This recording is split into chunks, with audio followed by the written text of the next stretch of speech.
the MASB Superintendent Evaluation Training and related President items. Robinson, I'm going to share the agenda until Liz gets back into the meeting. Okay, that works. Thank you so much. All righty, thank you. So we are at board business, and as stated, here's the agenda in case anyone wanted to refresh their memory on it. So we've gone through everything in item 1. We are at item 2 for board business, the MASB Superintendent Evaluation Training and related items. So I am going to pass it over to our trainer to proceed. And thank you so much for joining us and giving us this opportunity to complete this training together as a board. Thank you, President Robinson. It's a pleasure to be with you. And of course, I wish I was with you in person. But first of all, as it is Board Appreciation Month, I want to take the time to share my appreciation for the work you do. I'm a retired superintendent, K-12. I was superintendent in Fenville, and then I was also the ISD superintendent in Allegan County.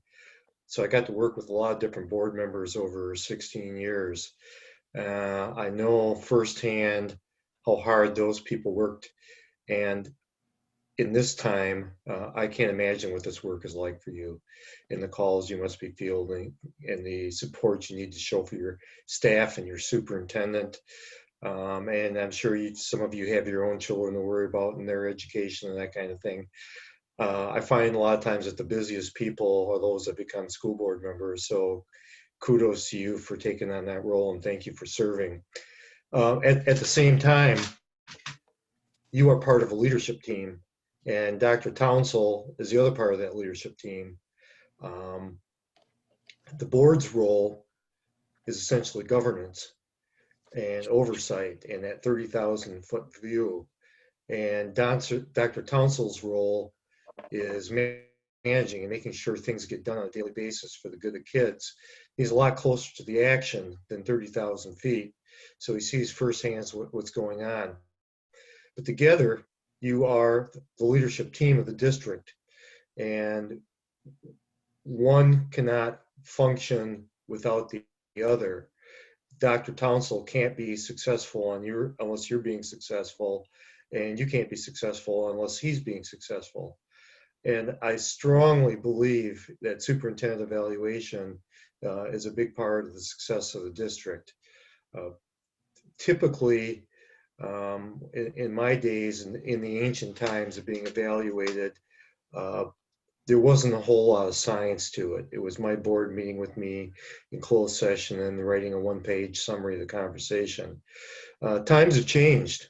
Evaluation has changed for everybody. And I know your superintendent relishes a fair evaluation that gives him the ability to grow. And that's kind of what we all want in that process. I'm going to see if I'm able to share my screen.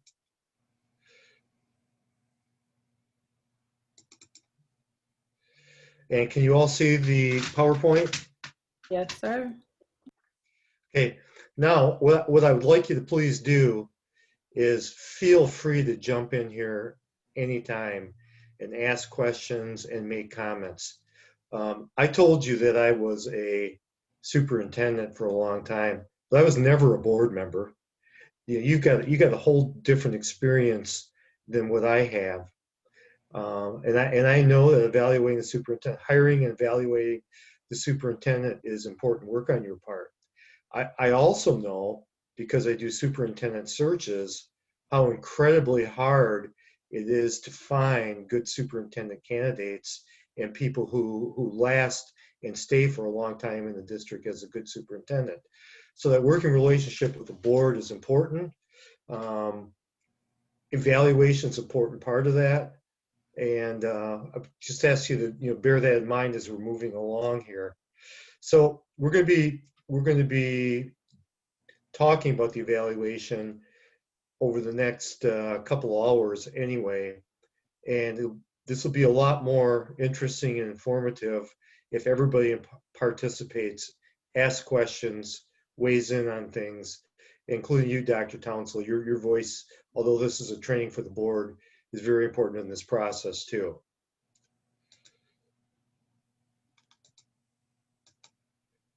So in evaluating the superintendent, sometimes there's apprehension on the part of the board. One of the things that we'll talk about is the process of how you evaluate the superintendent, what that conversation looks like, and that kind of thing. There are boards in this day and age who ask their superintendent to leave the room when they're having a discussion in closed session about the evaluation. And I hope that's not the case, but if it is in Benton Harbor, I hope it's something that after this training, everybody feels comfortable staying in the room and sees the need for that positive feedback. It's important because a good evaluation process can really serve to make for a better working relationship and can add to the clarity in roles.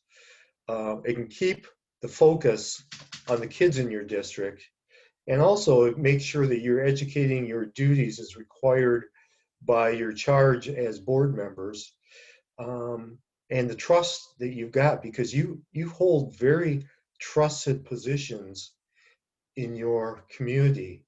You hold very important positions in your community. And I know you want to take your duties extremely serious. And also that last thing, the risk of lawsuit to the school district. I can't tell you how many districts I've worked with over time where they wrote a big fat check to a superintendent who departed, paying that person off for a couple of years' salary and that kind of thing. So we want to make sure that we're evaluating in a very effective and professional manner, and of course in accordance with the law. So what we want to accomplish today is we want to talk about what effective superintendents do. We want to talk about evidence to be used in evaluation. We want to talk about the evaluation cycle, which should be ongoing throughout the year. And then we want to give you some experience in using the instrument, learning the instrument and using it. And probably with all those bullet points there, the number one thing I want to do is answer your questions. Okay, before we start, does anybody have any questions to begin with here?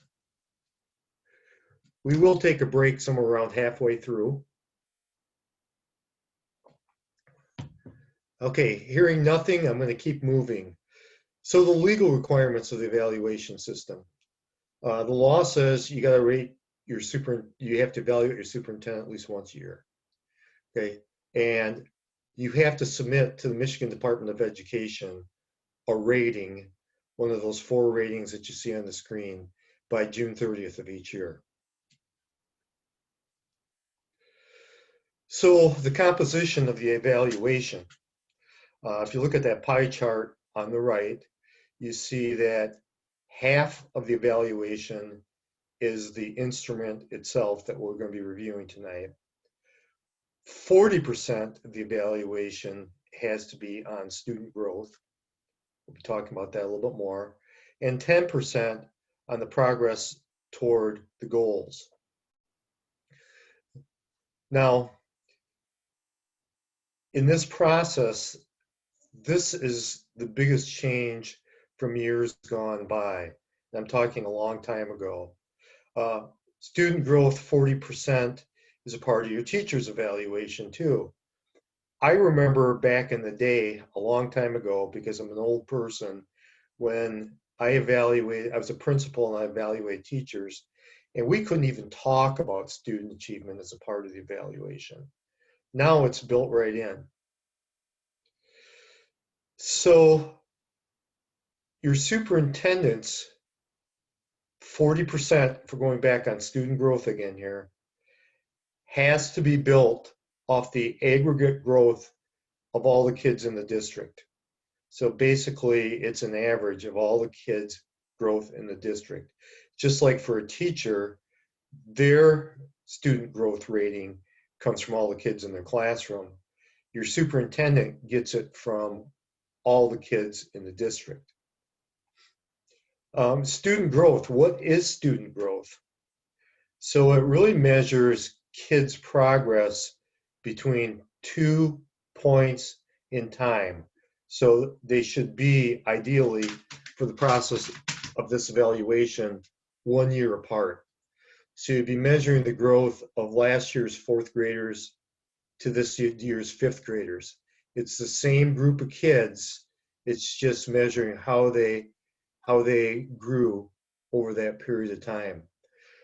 It is not, simply saying, measuring how many kids in seventh grade are reading on as seventh graders are reading as an average seventh grader. Is their reading level seventh grade? Nope. It's comparing their reading level from exactly a year before to now, or a testing point a year before to now. Student growth says you have to use multiple measures, and those measures can include state assessments. As a matter of fact, they have to include state assessments, alternative assessments, student learning objectives, and other tests that are given, such as, I don't know if your district gives the NWEA test or something like. I see Dr. Townsell nodding his head, yes, you do. So there's a good growth measure to be using, but you can use other things as well. Student learning objectives are often used with special education students in measuring their growth from one year to year. And last year, you didn't have a state assessment, and there's a good chance, I believe, this year you might not have a state assessment as well. So you're going to have to rely more heavily on other forms of assessment. 50% of that student growth, and let's back up for a second. Remember, 40% of evaluation is student growth. 50% of that student growth has to be built on statewide assessments. Well, if you don't have them, that causes a problem. And the law says that you go back to previous year's assessments and use that for your basis. And in your case, Dr. Townsell, you've been on the job for how long? 1 year. 1 year.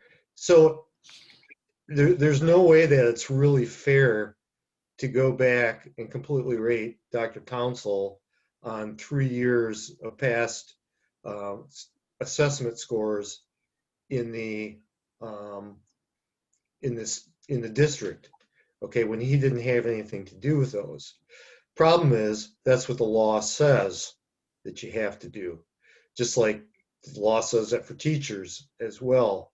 There are some districts who are looking at a little bit differently and are basing this growth on what they're seeing happening in the district. The problem with it is it's not what the state tells you to do. The other side of the issue is there isn't any state student growth police monitoring superintendent evaluations. Other factors. Okay, again, we talked about you have to have an annual evaluation system that's in accordance with the law. The evaluation system that you use has to meet the criteria of the law. And MASB does, and we'll go over that in just a second. It has to include progress towards goals set forth in the district's school improvement plans. So you saw that part going way back, that 10% that was on the progress towards goals. This is where that comes into the law that says that. Other factors that you have to have in there, student attendance has to be a part of the evaluation process. Now, is anybody saying that Dr. Townsell is going to be rated negatively or should be rated negatively because of the student attendance in the district? No, what they're really saying is he trying to do something about it? Is he being proactive in that matter? And you'll see that as we get to that point in the evaluation. Student, parent, and teacher feedback about the district, okay? Sometimes boards of education get confused and they want to get feedback about the superintendent's performance as a part of the evaluation, get feedback from students, parents, and teachers about how the superintendent is doing in the district. As you'll see in the evaluation instrument, it really talks about, is the superintendent getting feedback about the district, about ways to improve the district, receptive to listening to ideas of parents about that. It's not really the parents, the students, or teachers giving their input on the performance of the superintendent. Some districts, and I strongly caution against this, send out a survey regarding their superintendent to their staff, to their parents, and that kind of thing. I strongly caution against that. If someone sends out a survey and wants some feedback, that would be something that your superintendent could do and then report to the board on what he learns about that process. But we don't want to necessarily get into the point where we have parents and teachers feeling they have a role in evaluating the superintendent. That's a board role. And then other information considered pertinent. Highly effective. If your superintendent's found highly effective 3 years in a row, you can do an evaluation every 2 years, unless an evaluation rating slips, and then you have to go back to every year. And if a board superintendent is found to be minimally effective, the board must develop an improvement plan. Develop an improvement plan and require the superintendent to implement it, and then that becomes part of the substance for the evaluation. You have to comply with the Open Meetings Act. That's a legal requirement. Okay, and you have to comply with the Freedom of Information Act. Is a superintendent evaluation subject to FOIA? Yes, it is. Okay, so people in the community can get their hands on the superintendent evaluation if they so desire. And that's why it's also important to make sure that the board is completing that superintendent evaluation consistent with the law in a very professional practice. And with the Open Meetings Act, yes, things have to be done in public, although you can work towards consensus in a closed session on the superintendent's evaluation. Required posting. If you put this link on your website, this tells everybody, it'll take people to the research behind the superintendent evaluation and show them that it conforms with the law. So MASB has really done the work here for you on this. Okay, I'm going to stop and pause for a second, and I'm going to ask each board member, if they would, to respond to the question, have you ever been evaluated, and how did you feel about it, and how did you feel about the process? Would you mind each sharing for 30 seconds or a minute on that? President Robinson, could I get you to go first? Sure. So I currently work for the state, and we are required to have evaluations December of every year. So I have been evaluated within my current employment 8 different times. Currently, and of course, we always do evaluations with all positions that we have. But my most recent evaluation was December of this year. And she has yet to issue that one for me. But when I turned a year in April, I had to have an evaluation on my performance as a supervisor because I was on probation for a year.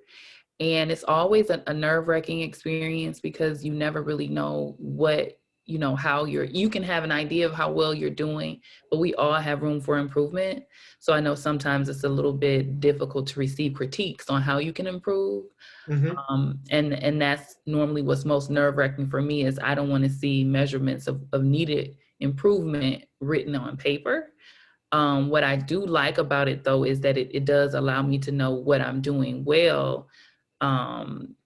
And even though there may be critiques here and there, my supervisor is very good at providing a plan for me to improve whatever her particular area of concern is, if any. So I know it's just a difficult thing to be critiqued, and then you have critiques in writing. So that's been what has been most uncomfortable for me.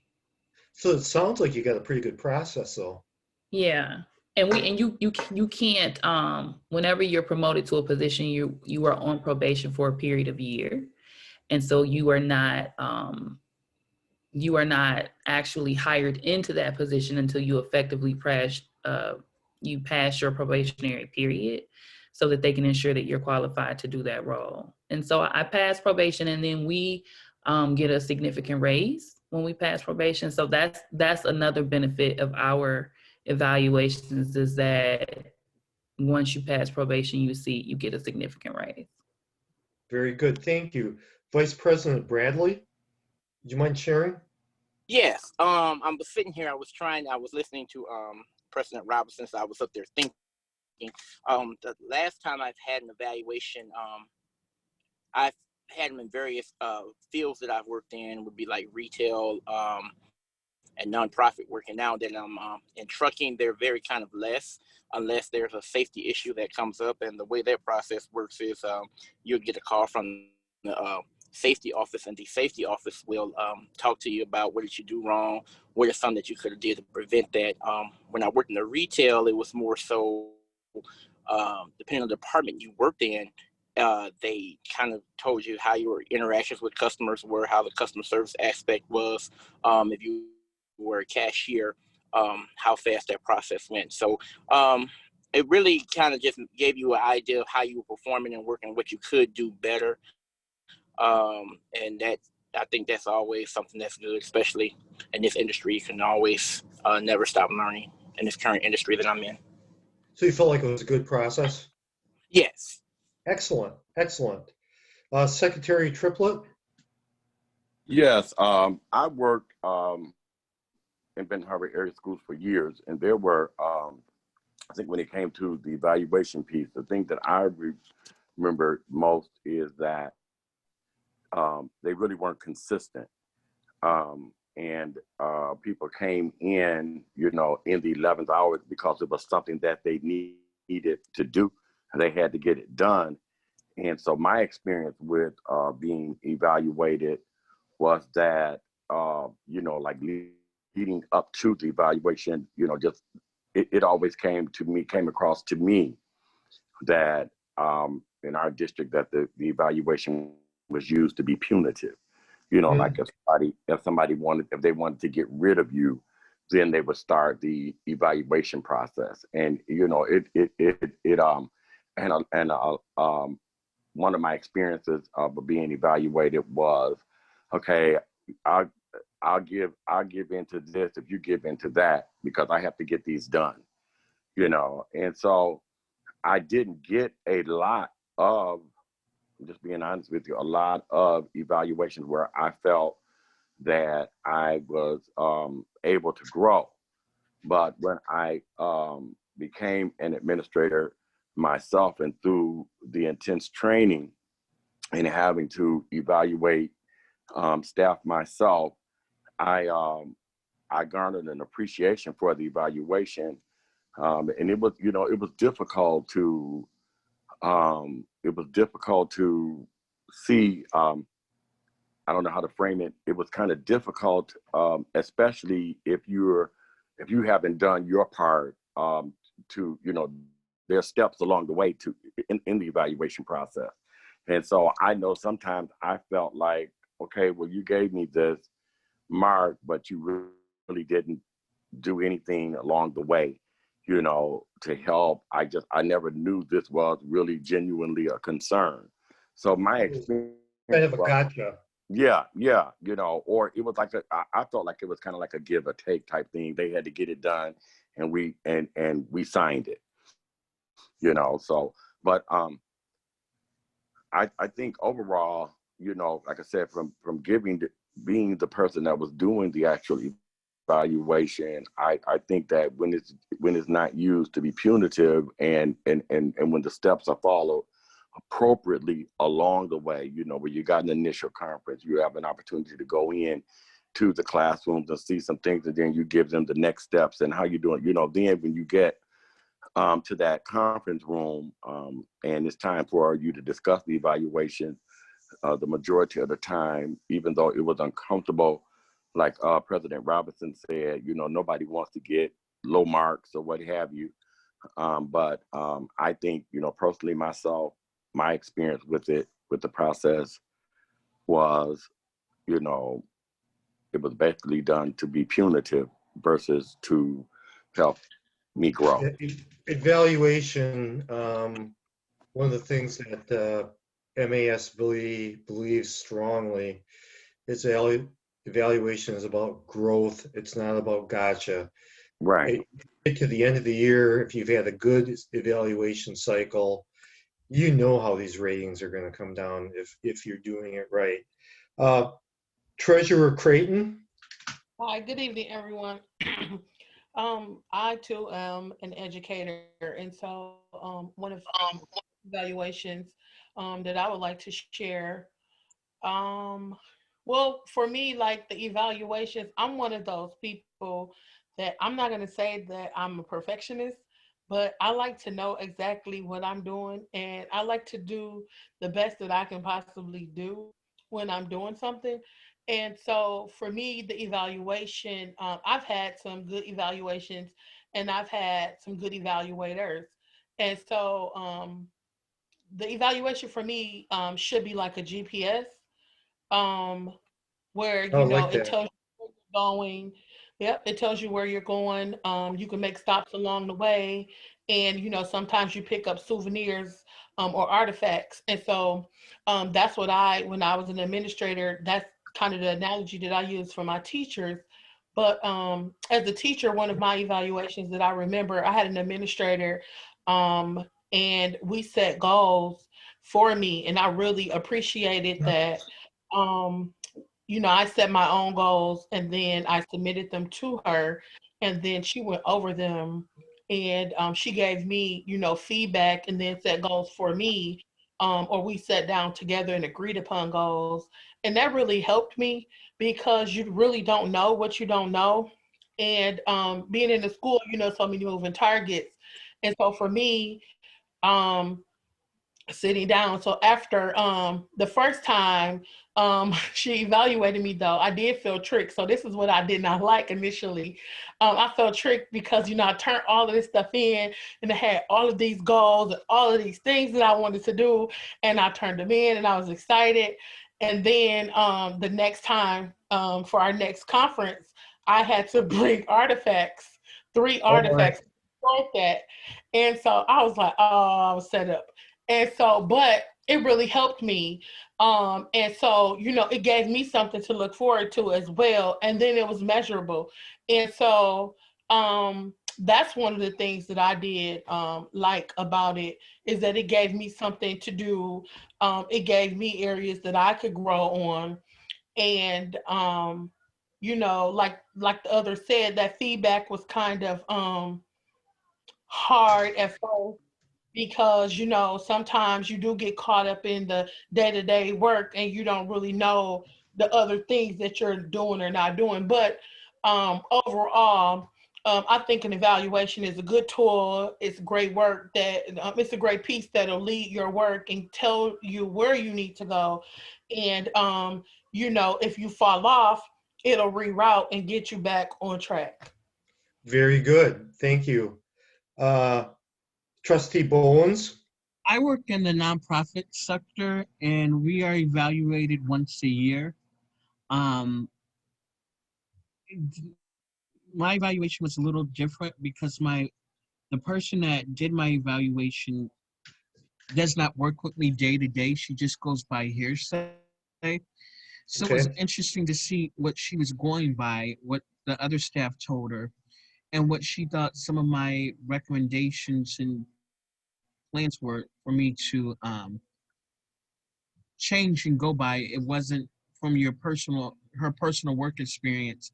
It was from what she was told. So it was just, that was interesting with me.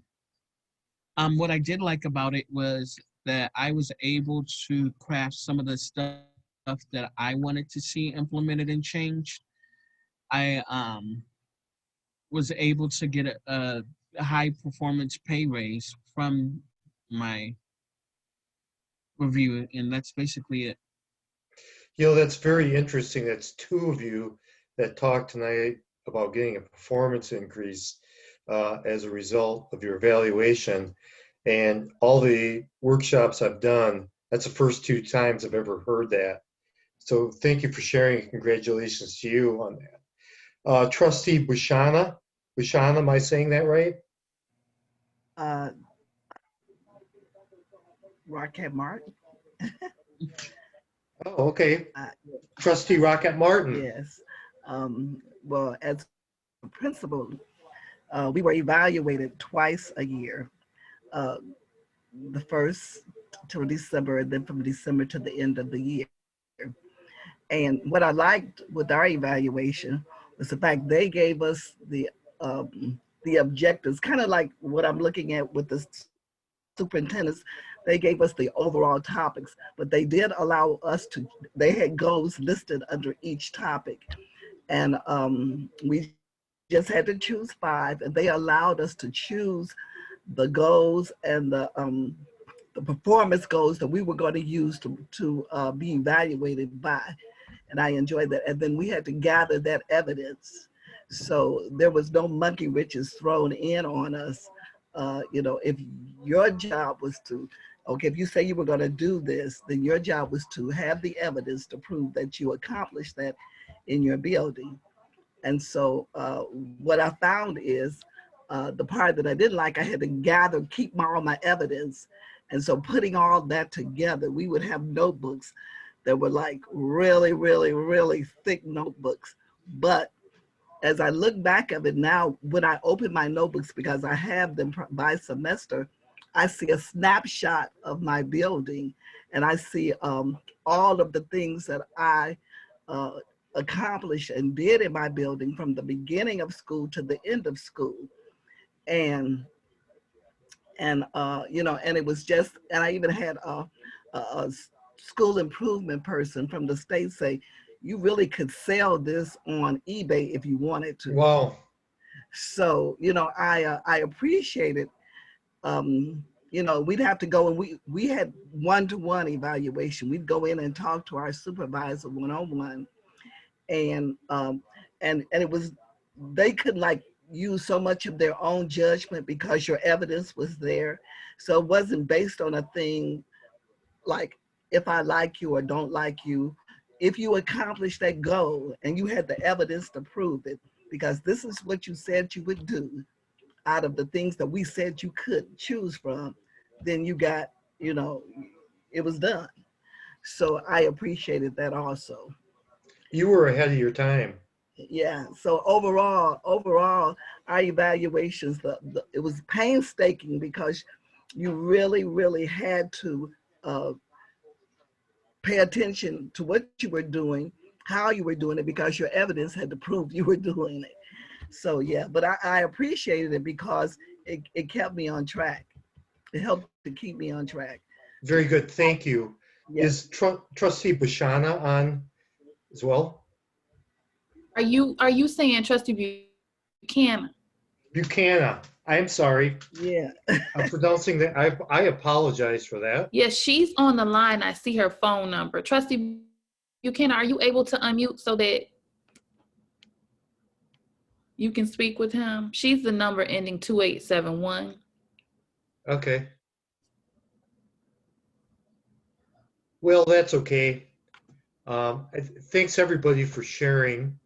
And I heard a lot in there. I heard a lot of people who really liked the evaluation process that they had. That's pretty rare. And then I heard one or two people talk about the inconsistency and the somewhat punitive nature of it, which is not the intent at all. And again, it should not be a surprise thrust on somebody at the end of the year. There should be lots of conversation going into it. So we're going to switch gears for a second. And there's a lot of research that goes into the MASB evaluation instrument. It's built on these professional standards. And what I would like you to see here is that it's a study of more than 1,000 practicing educators.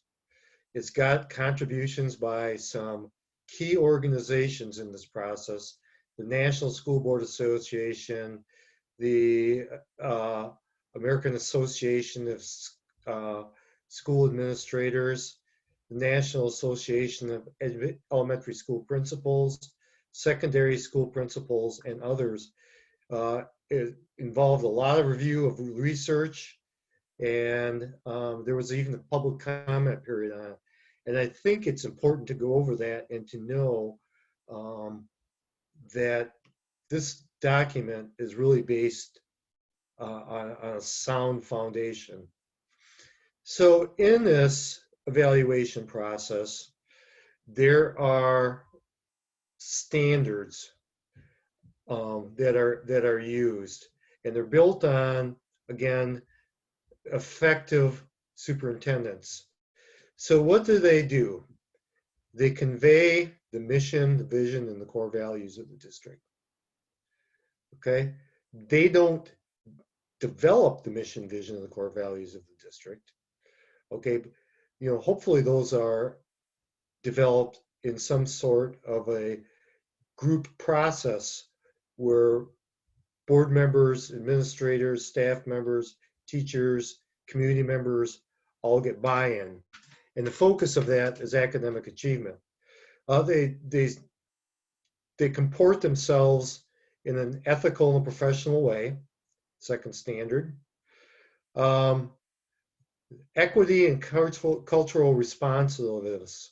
So they're culturally competent, and they're looking to promote education and success for every student. Okay, not just the highest students, not just the students that are the neediest, but every student in the district. And they want to provide not only an educational equity, an equity of educational opportunities, but they want to find those ways that they can raise every kid's academic achievement and well-being, which is a part of that, for every kid. Effective superintendents are agents of continuous improvement. They aren't satisfied with the status quo, and they expect their district, their staff, to improve, and they expect students to improve too. They're well-versed in curriculum instruction and assessment, and they put into place systems for rigor in curriculum, for best practice in instruction, and frequent assessment that monitors and provides feedback to the teacher to make sure that every student is successful. A community of care and support, looking at the whole child, okay, looking at ways that provide for those needs beyond simply academic, by addressing some of the other needs of the students, and which will obviously help them learn and achieve more. But they care about the well-being of every student, and that's something that comes through. But they want to raise the professional capacity of school personnel. They allow and encourage plans to be in place for the professional growth of every staff member. Professional community of learning for teachers and staff. So opportunities for teachers and staff to learn from each other. With the example of teachers, teachers learn from each other what's being effective in their classroom. but they're also having the opportunity to study and look at research and look at best practice as well. They engage families in the community, and they make sure operations and management of the district, getting into custodial and transportation and food service, and those sorts of things are running smoothly, as well as finance and some of the other areas. Some more research that looked at district leadership that works. Look at this. I looked at 2,800 districts and research involving 3.4 million students. And this was put to the test through rigorous analytics. And what were some of the key findings? Well, the first one is district level leadership has an impact on student achievement. I sure would hope so. And I think the same thing can be said for effective boards. Okay, because remember, boards and superintendents form a leadership team, effective leadership team. Effective superintendents are goal-oriented. And throughout this presentation today, you're gonna hear lots about things that are part of a strategic planning process, because I feel one of the keys to all of this, to effective evaluation of superintendents and effective boards and effective relationships between superintendents and their community and staff, and effective relationships between board members and their staffs and communities, is having a goal-focused organization. And that can be achieved through strategic planning. The longer your superintendent is in the district, the greater the impact on student achievement. So, of course, this is coming from a former superintendent, but I strongly encourage you to make sure that you have an effective relationship with your superintendent, because it's challenging times finding a replacement in this day and age. It's not good for anybody. And are you going to have problems in the communication realm from time to time, or disagreements over maybe some of the management decisions and that kind of thing? Of course. But conversation, openness, and honesty will go a long way toward taking care of those issues. And if you open up those chains of communication and create a healthier environment, your superintendent the tenure is going to be much longer. This is important, and this goes back to this strategic planning piece again. Effective superintendents include all relevant stakeholders in strategic planning. Okay? All stakeholders. So a strategic plan is not developed in isolation by the superintendent and his team, or by the board and the superintendent together. You want to get stakeholders involved, so you can get buy-in, so people will be on board. And effective superintendents have non-negotiables. By golly, our kids are going to achieve, and we're going to have best practice in the classroom. Okay, those are non-negotiable goals.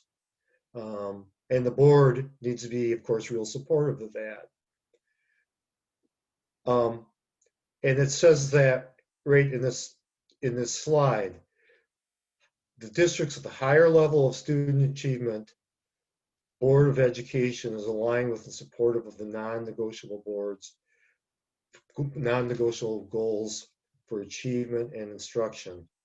And as much as the board keeps that as their focus and stays away from the minutia and the other things that can drag the board and the superintendent down, but focuses on these things, the better off your district's going to be. Monitoring goals. Superintendent not only makes sure that there's goals in place, but also make sure people are working on them and are monitoring progress. Effective use of resources. This is a real tricky one because once you get a strategic plan in place, you have to put the resources behind that strategic plan to make sure that it's going to be successful. And sometimes that means other things have to go by the wayside. If you're truly sincere about that plan and those goals being attained, that's where you have to make sure that funding them is a priority. And that's up to your superintendent, I should say, to propose a budget that does that. So that's where the effectiveness of the superintendent comes in. Okay, I've talked a lot. We're about 50 minutes in. Does anybody have any questions or anything they would like to go back and revisit right now?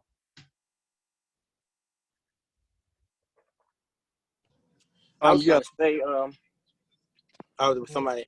I was gonna say real quick. It was just a comment. I know you talked about a lot about the strategic plan.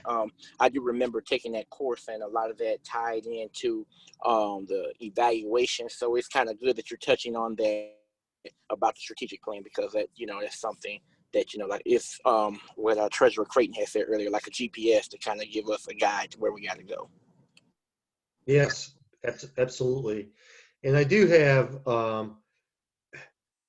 MASB asked me if we have time at the end to share some thoughts on strategic planning in a PowerPoint. I don't know if we will or not, but if we do have a few minutes at the end, maybe that's something we want to do. And just an FYI to the members of the Board of Education, this week the district put in requests for quotes from many different organizations such as MASB to support us with strategic planning. So that's just an FYI.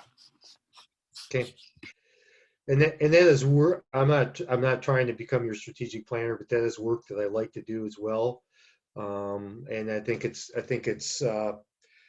real rewarding for me to be able to get in and work with staff in the district. And I should tell you, and I should have said this up front, how much I really cherish these opportunities to interact with you, because I don't get to do this anymore very often.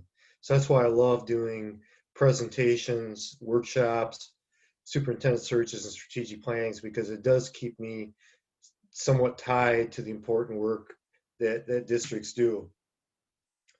So understanding the instrument. I have a question. Yes. I was looking at when you look at the legal requirements and composition, the student growth piece. That's something, like you said, that just came in recently, within recent years.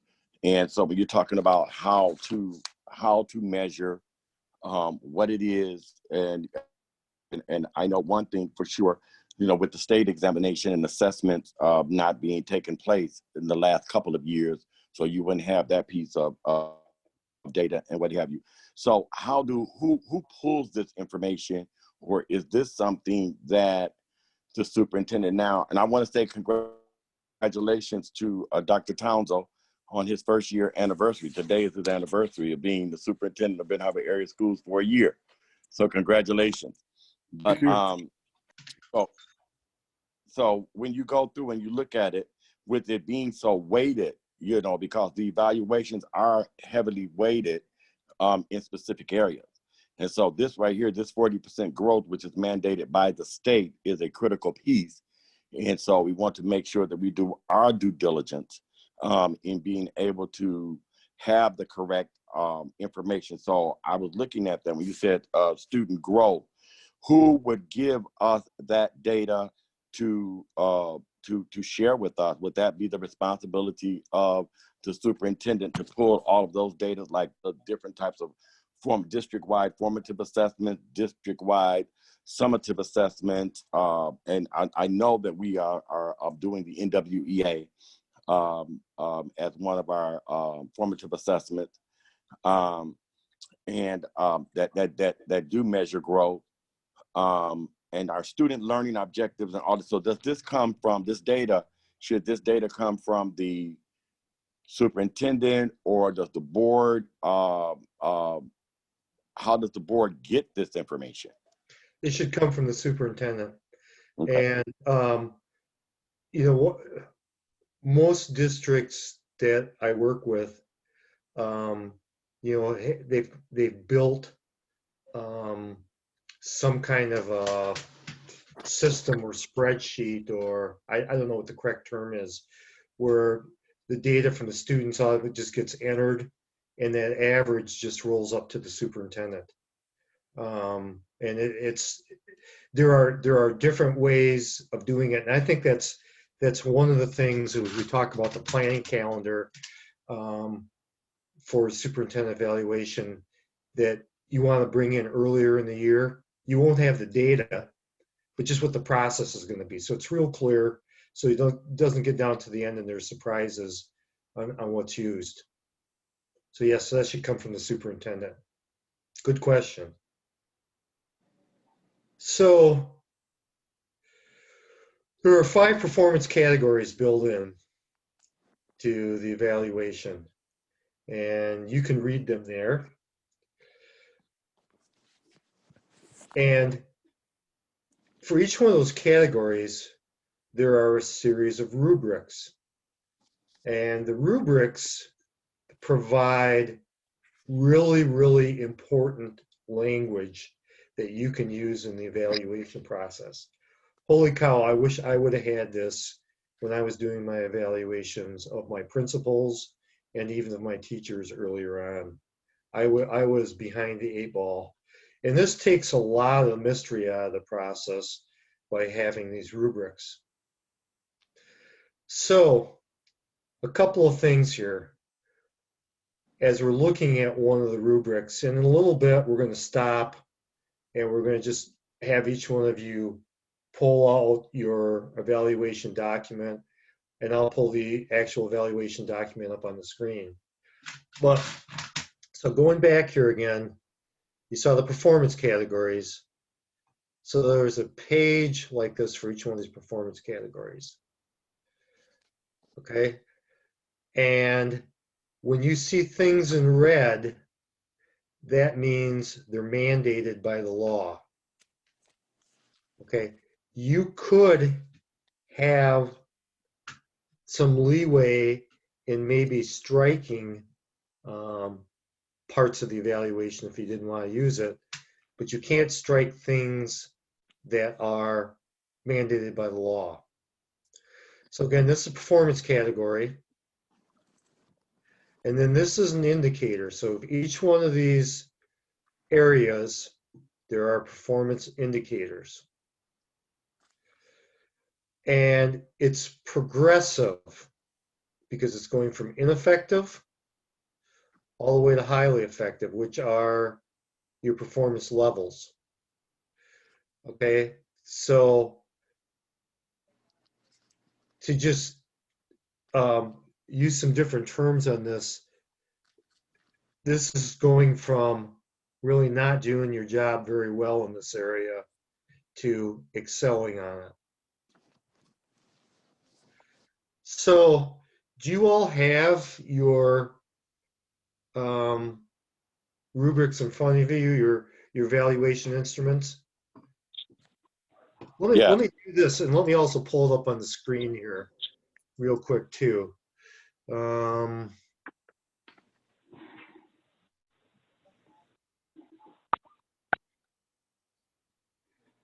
you see that now? The evaluation tool? Do you see the evaluation tool on my screen, on your screen? We still see exploration. The same PowerPoint. You may need to do something different. And this is a point where you find out how lousy I am in technology. You had it up. Hello? You had it up. I think Ms. Buchanan is trying to speak.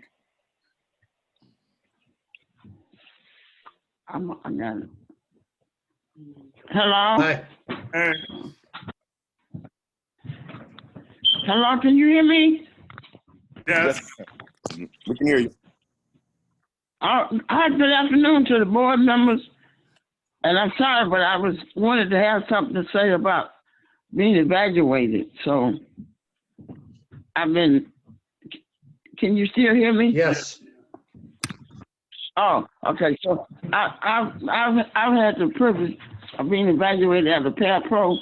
I worked in Harvard School for 32 years, but when Dr. Thompson came in, and I saw a lot of things in him, there wasn't another one. But anyway, I heard what everyone else said, and I piggyback off what they said anyway. But I'm learning how to use my phone, and I'm not on my computer, but I'm on the phone. So I found out that I was muted when I was talking. So continue on. The boys have done a good job because we got educated.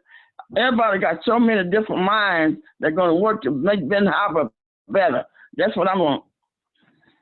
Excellent. Okay, what do you see on your screen now? The evaluation tool, superintendent evaluation. So we got it Okay, now. so you're seeing me scroll through it. Yes, sir. Okay, thank you. Yes, I yes, sir. apologize for that. So as you scroll through your tool, first of all, you see a table of contents here, which is very, very important. And then you come up with each one of the various rubrics.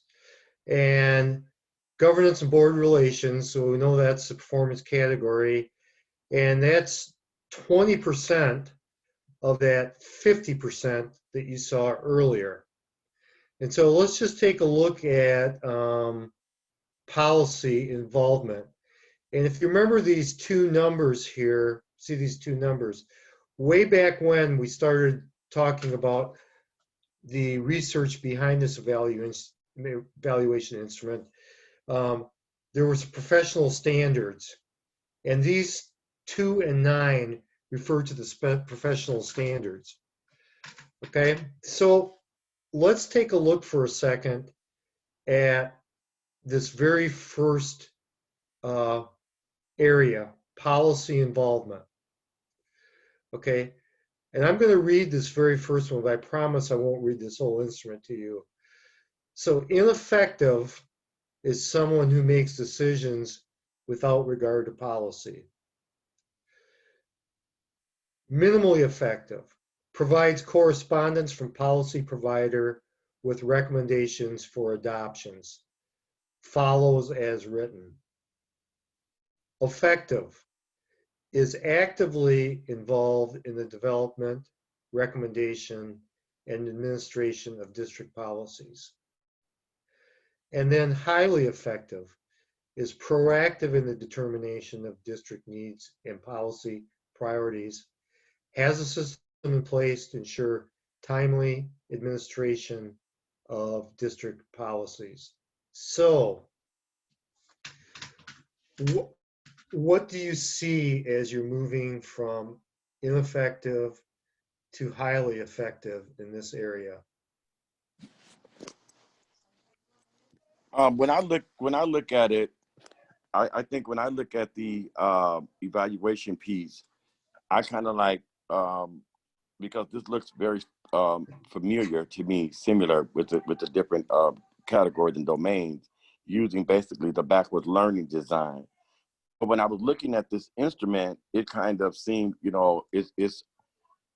it's wide open because it doesn't like to go from highly effective, where it says is proactive in the determination of district needs and policy priorities, has a system in place to ensure timely administration of district policies.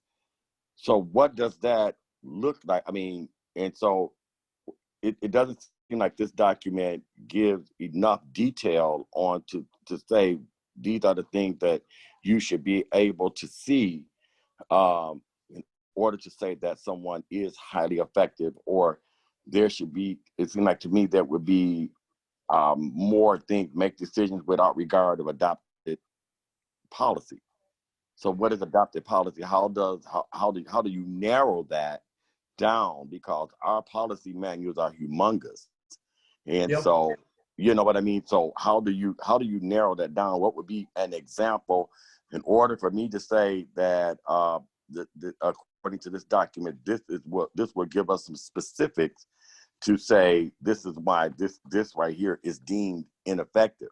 And I think that it also at the same time would give the superintendent an opportunity to know what types of things that because these things did not happen, or because these things did happen right here more specifically, then this is why you are deemed ineffective, because this stuff it just seems open, and it leaves a lot of room for for subjectivity, I think. Well, and I think that is true, but I also think there are some indicators along the way. So let's take a look at the highly effective portion of that right now. Mm-hmm.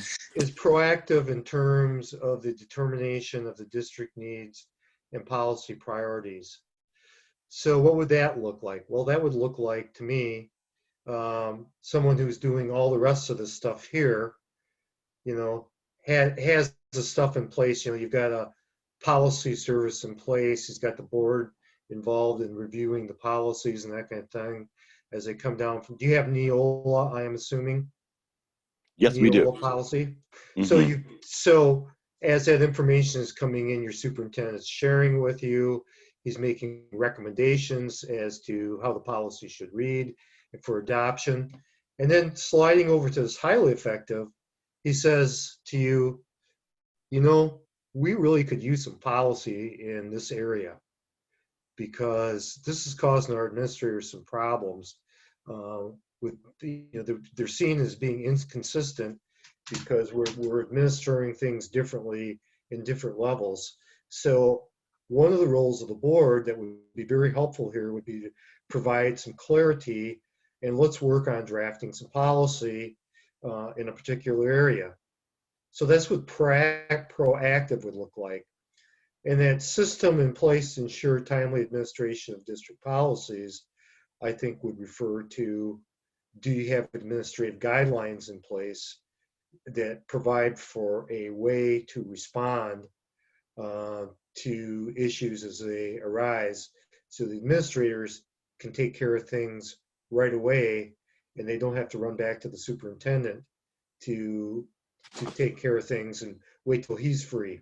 Does that make sense? It does, but like I said, just when I was just looking at it, because I did have an opportunity, I had seen this document when I first got on the board. I pulled it down off the MASB website, and one of the webinars that I participated in through MASB gave us that recommendation to be able to go and look at it. It just looked like to me, I think that it'd be more. I think that if we look at it and then we say, when we're going over it with our superintendent, kind of frame it, some of the areas you can be more specific, but it just seemed, like I said, to me, it just seems a little open. And, if he just mentions, or the superintendent just mentions, say, well, hey, we need to look at this policy and this and that and the other, did any, what does that look like? What did he do, or what did she do? What is it that we can look at to be more specific? And so make decisions without regards to adopted policy. So it might be like, are there some specific things that would be in violation of making decisions? You know what I mean? I do. You're looking for more specifics on, I think you're really talking about evidence here and artifacts. Well, yeah, because and it'll help him as well as us. When you go through and you look at it, when, like, say for instance, one evaluation tool that we had, if a person to be considered highly effective, when you walk into the classroom, you see students engaged, you see teachers going to groups. It's a little bit more specific, because it does look, this looks kind of difficult for me to say, okay, well, what really am I looking for when it says specifically policy involvement? And so when he knows, and we know, I think that'll strengthen him, and that'll strengthen us as well, so that we won't be able to put our own little flavor into it, or what we thought, and it eliminates things because it's more specific. Well, I think that those are part of the conversations too you have as you're going through this instrument. Here, Mhm. here's what we would like to see, or I am unsure. Um, I'm unsure. I'm struggling between a rating of 3 or a rating of 4. What could what am I missing? Is there something that you could show me? Or maybe it's in the next time we have an evaluation. Maybe this is one of your areas is to show us some evidence that these things are taking place. Now, when it comes to evidence and artifacts and that kind of thing, down at the bottom of each page, there's some potentials, okay? Potential artifacts. But I want to caution the board too, you want to be selective in asking for artifacts or, expecting that kind of thing, because Dr. Townsell can spend all day, every day putting together artifacts, and that's not the work of an effective superintendent. So just be selective in that. So let me ask you a question. So if you would, another question, that's why I was looking at the artifacts down there, and I saw a couple of things with that.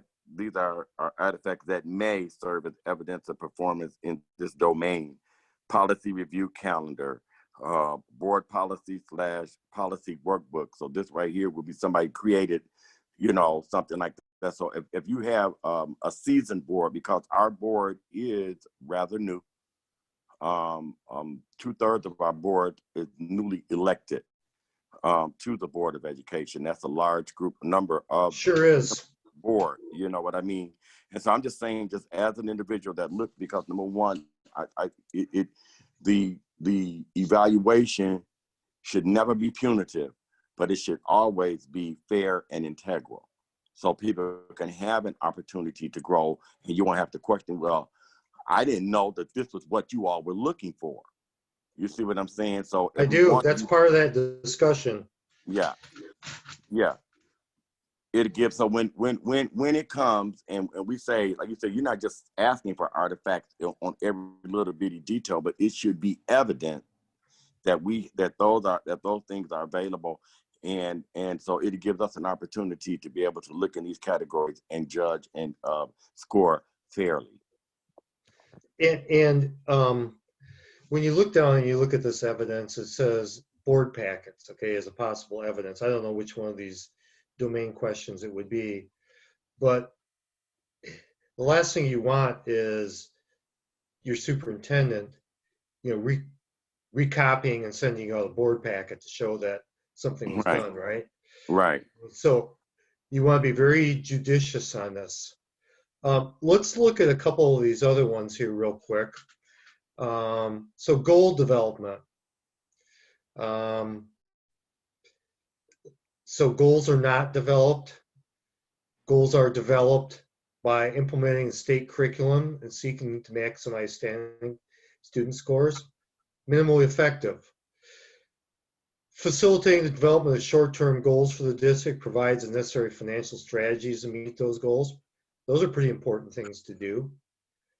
But a higher level is to have a system in place for establishing, reporting, monitoring, making sure that budget practices ensure alignment and resources to goals. So again, going from, and believe it or not, you do see districts that do not have any goals at all. Okay. And then you see some on the other end that, it's a regular part of their daily practice. I'm going to ask you to take 5 minutes and just read these last 4 areas. Okay, and then let's just spend a couple minutes talking about them. So if you just read those to yourself.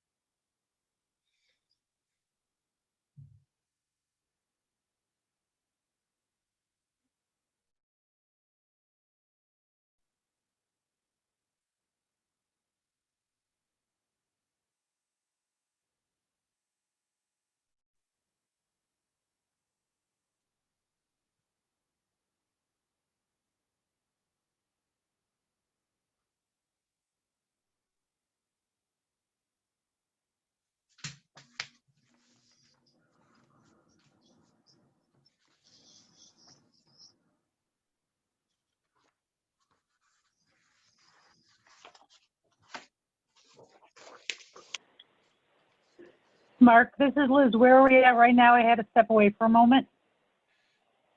So we are on, we're looking at the superintendent evaluation instrument right now. In the very first performance category, governance and board relations. I can't hear.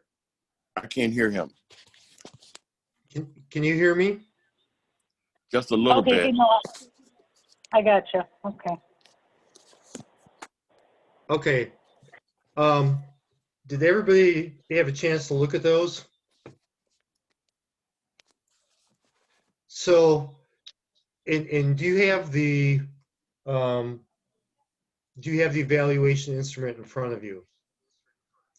So if I pull this off the screen and put something else up there, do you have that evaluation instrument in your hand looking at it? Okay, I'm gonna stop sharing this for a second. And I'll probably. Yeah, everyone should have that. Everyone should have that, Mark. We should be good. Okay. So let me see. I pulled that back up again. That's not what I wanted to do. Let's look at this right here. And I want to give you a little practice with this now. Okay. So go back to that first page again, governance and board relations. And I want you to look at what's on your screen. Do you have this scenario on the screen where it says the superintendent emails briefs to the board every Friday? Whenever there is timely important information, each board member receives a phone call, email, or text. Board members feel they are kept adequately informed and information is received regularly and in a timely manner. The processes and procedures are not written, but are understood by all. So, which area would that be? Let's see. Which one of those areas would that be? Area A3, A4, A3 or A4? Which one of those areas do you think that would cover?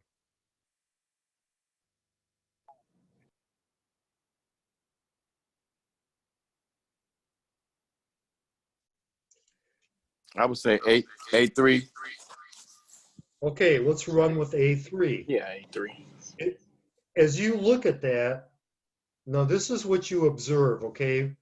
These scenarios I put on the screen is what you observe.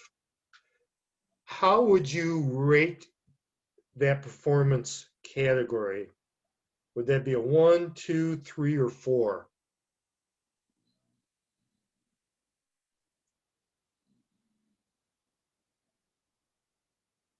I would say it would be a 4. Okay, thanks, Matt. Do others agree on that? Go ahead. No, Oh, go ahead. I would say that it wouldn't be a 4 because the process and procedures are not written, but are understood. And understood is subjective, so I would say no. Okay. It wouldn't be a 4 to me. Does it say that they need to be written?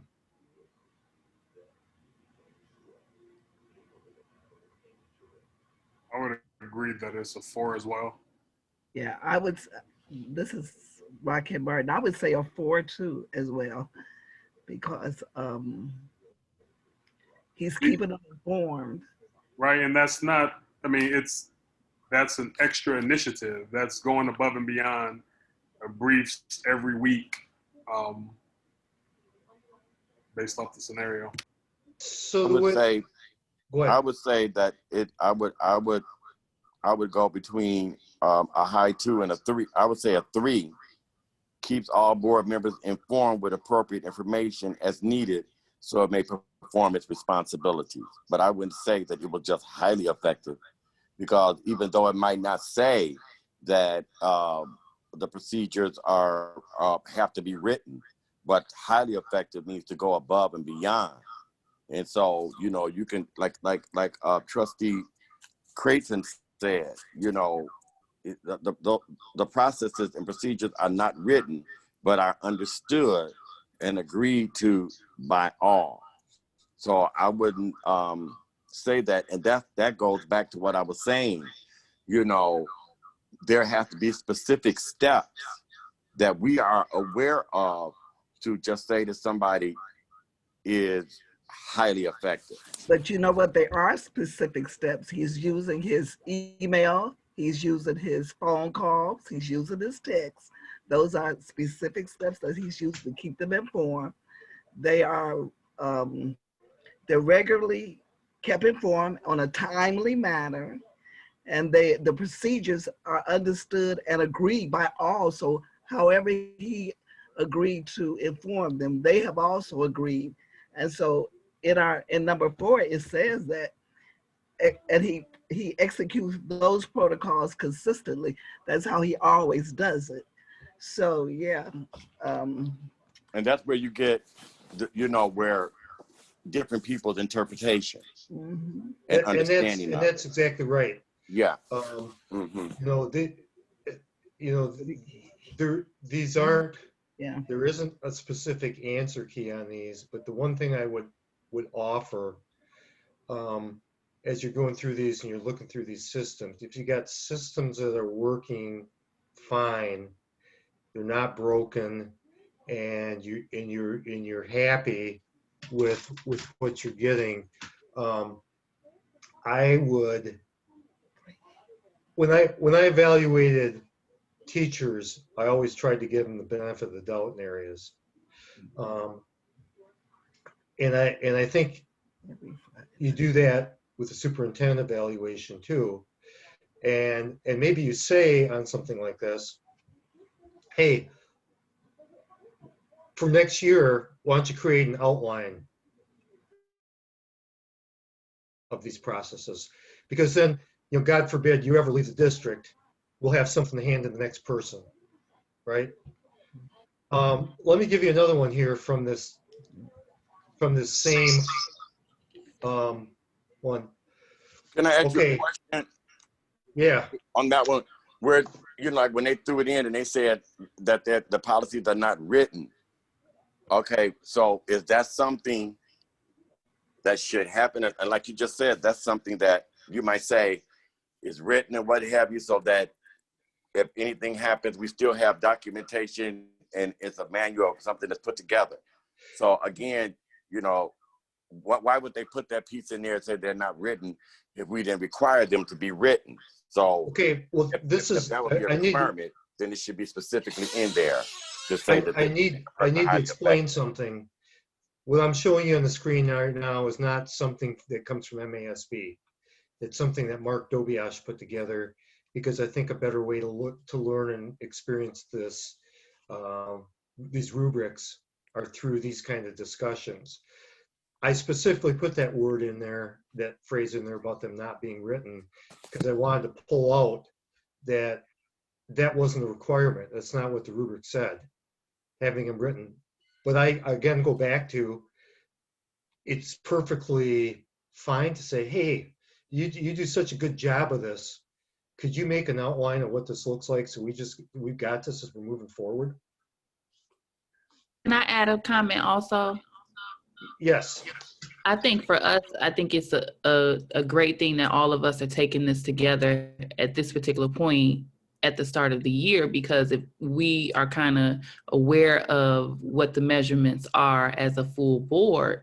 And so for example, if, you know, Secretary Triplett feels like he needs to see something, you know, a little more specific, that's something that we're able to communicate to the superintendent through our interactions with him, so that he is aware of what our overall expectations as a board is, so he can try to meet those expectations. And then kind of according to what Trustee Triplett was saying, is that, you know, everyone may see it a bit differently, which has been reflected in our conversations here. But the beauty of the evaluation tool is that we each get an opportunity to give our individual thoughts on what the rating is.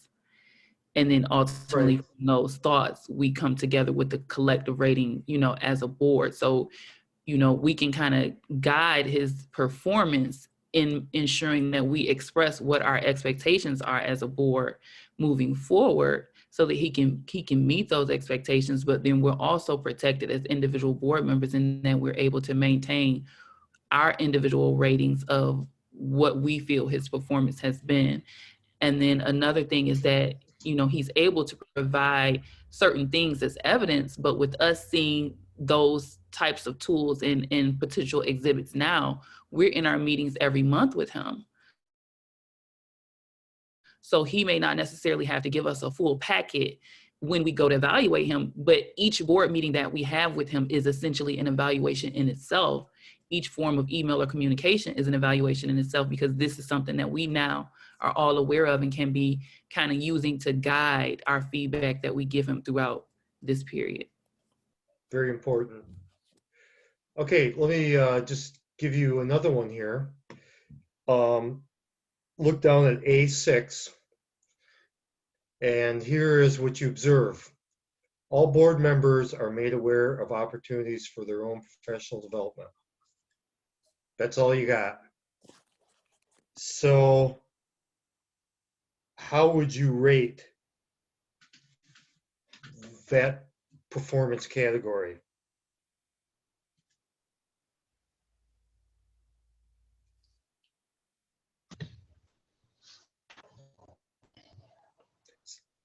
Stephanie, I think you're on mute.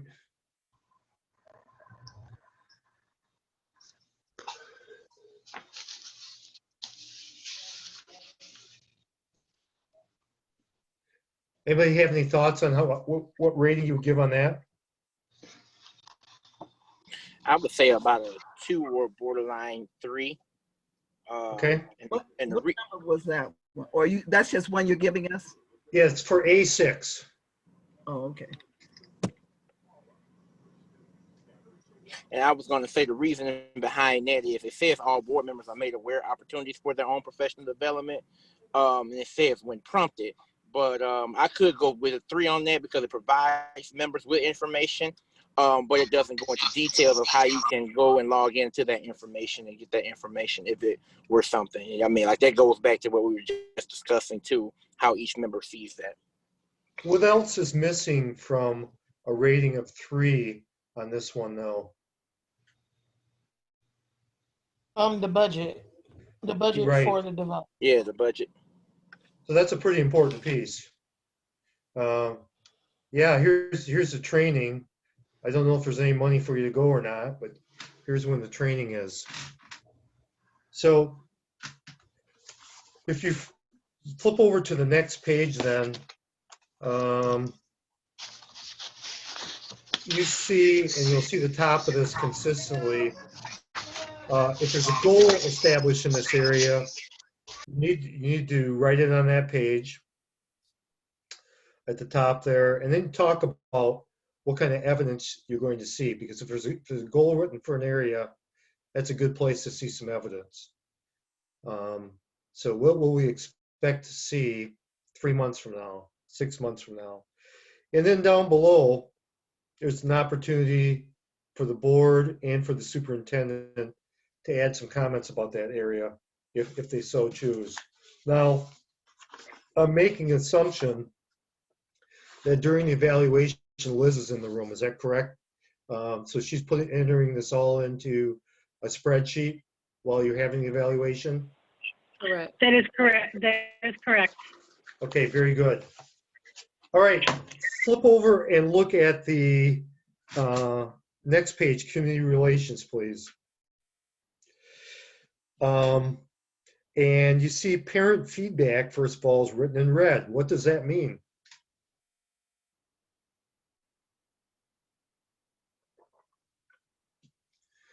Why is parent feedback written in red?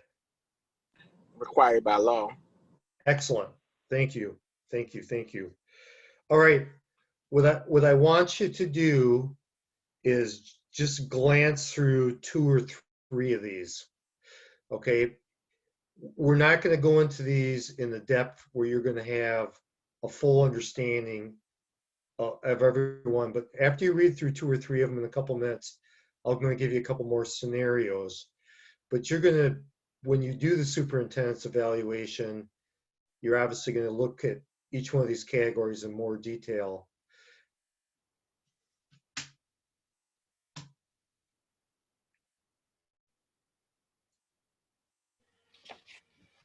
So I have a question, or should I wait? Go ahead. Okay, and maybe I missed this, but when do you complete the top where the performance indicator, the goal, and the evidence? Is that something that you wait to do, or is that something that is done in advance? Okay, so are we talking about community relations now? Um, just in Or general, just, I think in every area, right? right. So I don't know if this is going to answer your question or not, but about 2 weeks before you have the evaluation in December, assuming you have the evaluation in December, so sometimes around Thanksgiving, your superintendent ought to complete a self-evaluation. Okay. At the same time, each board member ought to get one of these blank evaluation instruments. And then the board members should rate the superintendent in the same way. The board members in advance of the meeting then should get a copy of the self-evaluation by the superintendent, and they should compare it to the evaluation they completed. And essentially, you're looking for, what are some of the gaps? That can lead to really good conversation before the evaluation, where a board member could say, you rated yourself a 4 in this area. I'm not sure I'm seeing that. Can you share some evidence or some things that you're doing that would allow me to see things the way you do? So you can have some of those conversations ahead of time. But then when you get to the evaluation meeting, essentially what you're doing is the board president typically would facilitate it, or you could bring in somebody from MASB to facilitate it. And you're going down each one of these items, line items in the evaluation instrument, and the board president is saying, okay, Mr. Triplett, how did you rate the superintendent on B1? Trustee Clayton, how did you rate the superintendent on B1? So you're collecting all those numbers, okay? And he would probably preface it by saying, the superintendent rated himself a 3 in this area. How do each one of your board members rate the superintendent? And so those are all recorded, or those are all brought out in the open. And then as a board, you reach a consensus on what that rating is going to be. And if there's more evidence that's needed, you can always pause it. You can always come back another time and review that information. But typically those ones where there's a gap in how board members rate the superintendent and how he rates himself are where there's a lot of discussion. If everybody says, hey, it's a 3, okay, let's write down a 3 and let's move on. But if there's significant disagreement, the board president needs to facilitate that conversation about how do we reach a consensus on this. MASB says that consensus ratings are not an average. Okay, you don't get everybody's number and average them. You reach consensus on what that number should be. And it should either be a whole number or a half number. In other words, you could give a 2, you could give a 2.5, you could give a 3, you could give a 3.5, or give a 4, but you don't average all the scores. You reach a consensus on the board on what that score should be. I'd like to say the way, I think that's why I think it's important that we at board, we didn't get an opportunity to do this at our organizational meeting, and this was recognized, discussed in the webinar that I took with MASB in the organizational meeting, because in January, you know, you set the goals, the district goals, and all those different things. But in April, there's an formal evaluation update. So this just does not come at the end. It's just like, it's important for an initial conference, and you have your goals and your visions and all of those different things from the beginning. And then in April, according to this sample annual calendar that MASB provided, there is an informal superintendent evaluation update. And then there is a formal superintendent evaluation update that comes up in June. And then there's another informal superintendent evaluation update in August. Then in November, the superintendent is to present his or her self-evaluation, and then the evaluation is done in that December. So along the way, when you meet those benchmarks, like in April, if there are some things that we're seeing that we want to change, or we want to, you know, there's some things that we good, or there's some things that, and the next time we in June for the informal the superintendent evaluation, these things need to be evident, because the building process is not just we go all year long and then bam, at the end, we evaluate our superintendent. So according to this schedule, which it should be a part of our annual calendar, and hopefully we will be able to pull an annual calendar together, it gives us an opportunity along the way to put some things in place. And we'll be able to have those conversations. And then by the time we get to the end, because he's gotten our support, he's given us, giving him some direction, then when we come in November and December, when it's time for the evaluation, I think it needs, you know, some of the conflict. You have to have interims along the way. You're right, and we're going to actually talk about that calendar later on after we get through the instrument today. So you're spot on that. Let's look at community relations, and let's look at just the first couple here. And I'm just going to kind of read these going across. Ineffective, doesn't accept input from or engage parents. Minimally effective, accepts suggestions and input from parents, but fails to seek it. Does not engage parents in decision-making or district-wide goal setting. Okay, there's that strategic planning piece again there, right? Effective, readily accepts parent input and engages parents in district-wide goal setting and decision-making. And then highly effective, actively seeks parental input, creates methods for parents to be actively involved in decision-making, as well as setting and supporting district-wide goals. Now, if you look at some of the key words going across there, ineffective, doesn't accept, minimally effective, accepts, effective, readily accepts, and highly effective, actively seeks parental input.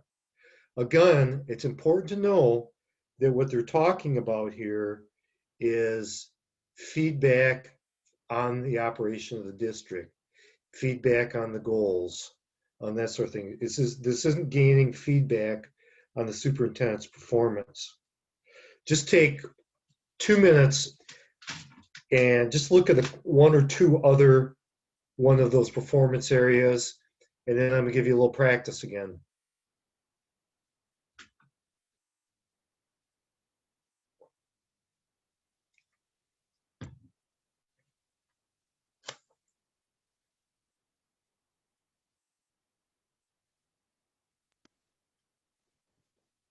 Are we still on community relations?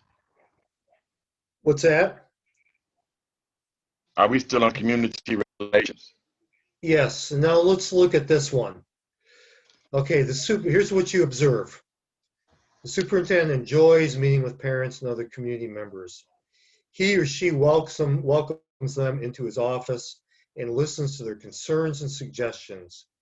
The superintendent is approachable in the community and at events. Okay. Let's look at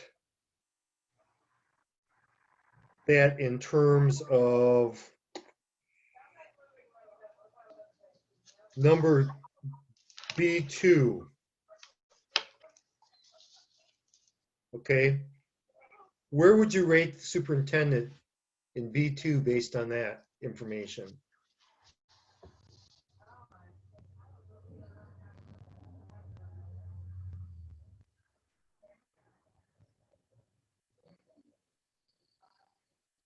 I would go with a 3.5 on that one. Okay. 3.5.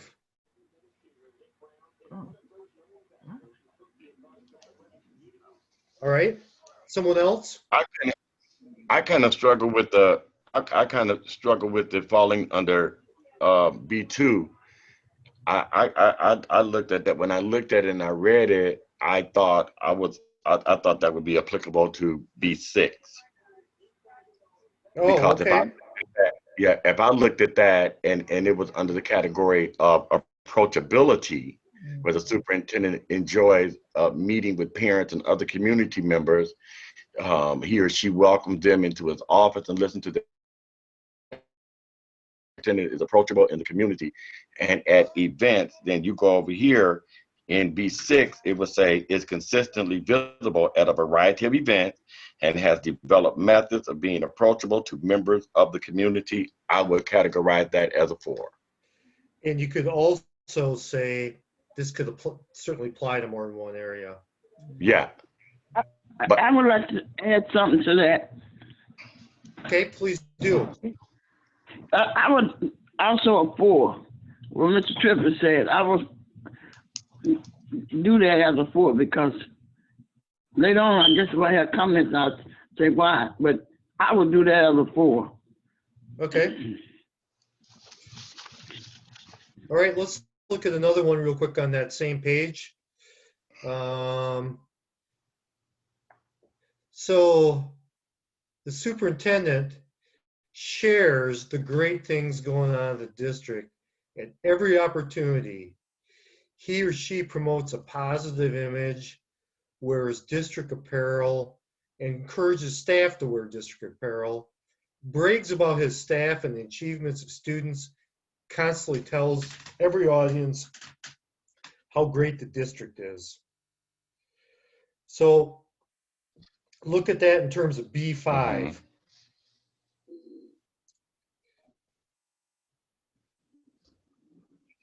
Does that meet the definitions of a 4? yes, Highly it effective? does. This is Rocket Martin. Yeah, 5 because it says projects a positive image at all times. At every opportunity he's doing that, he's sharing the great things that's going on in this district. He's proud to wear the district logo and their apparel. And he even encourages staff to do it. So that brags even more. He's so proud. He boasts about their achievements and students constantly. So yeah, he's constantly telling every audience. So everybody that he meets in whatever venue he's in, he's bragging on his district. So yeah, I would say that he's really promoting his district's image in a good way. Yeah. Hey, let's take a look at the next performance, the next page, staff relations. And again, you'll see staff relations in red, or excuse me, teacher feedback as a required component of the law. And this is consistently set up with from ineffective to minimally effective to highly effective, going along there. And so why don't you just quickly just take a look at maybe the areas, and then I'll give you a couple examples on this.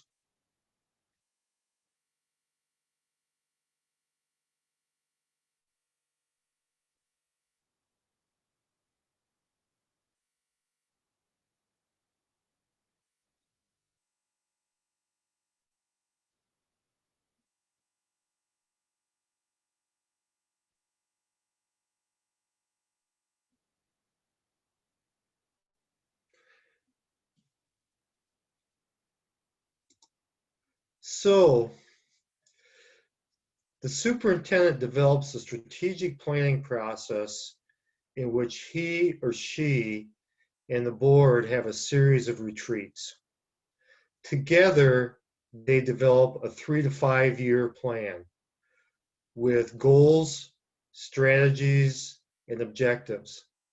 The plan is then communicated to teachers and other staff members.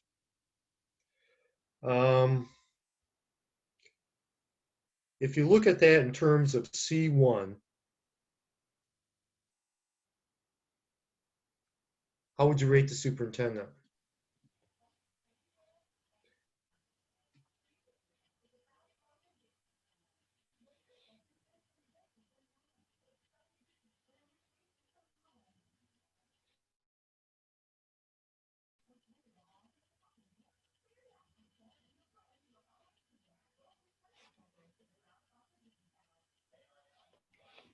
Well, it would be, in my opinion, it would have to be between like a 1 because it doesn't include the staff or the teachers. Okay, you're right. And there are a lot of districts that operate this way, by the way, too. But according to research and the evaluation instrument, this isn't the way to do it. But there's a big district right next door to where I live where this is what they did. And another one, and this is going to deal with C5. When vacancies occur in teaching ranks, the principals and the central office follow a written process which involves evaluating the need for the position, posting with colleges and universities, evaluating applicants, interviewing candidates, making a selection, that shouldn't be making a selecting, but making a selection, and then onboarding a new hire. Where would you rate that on that recruitment piece?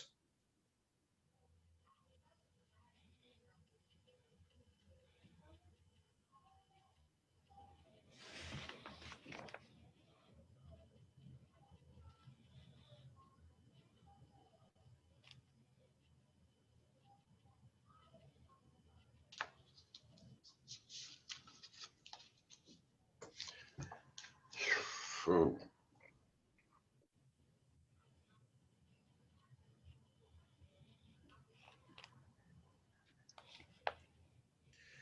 Does anybody think that's a 1?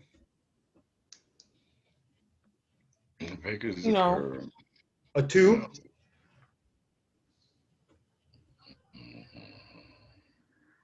How about a 3? It wouldn't be higher than a 3 because it's not an internal process. Because it's not a what kind of process? It doesn't say anything about internally. Like in 4, it talks about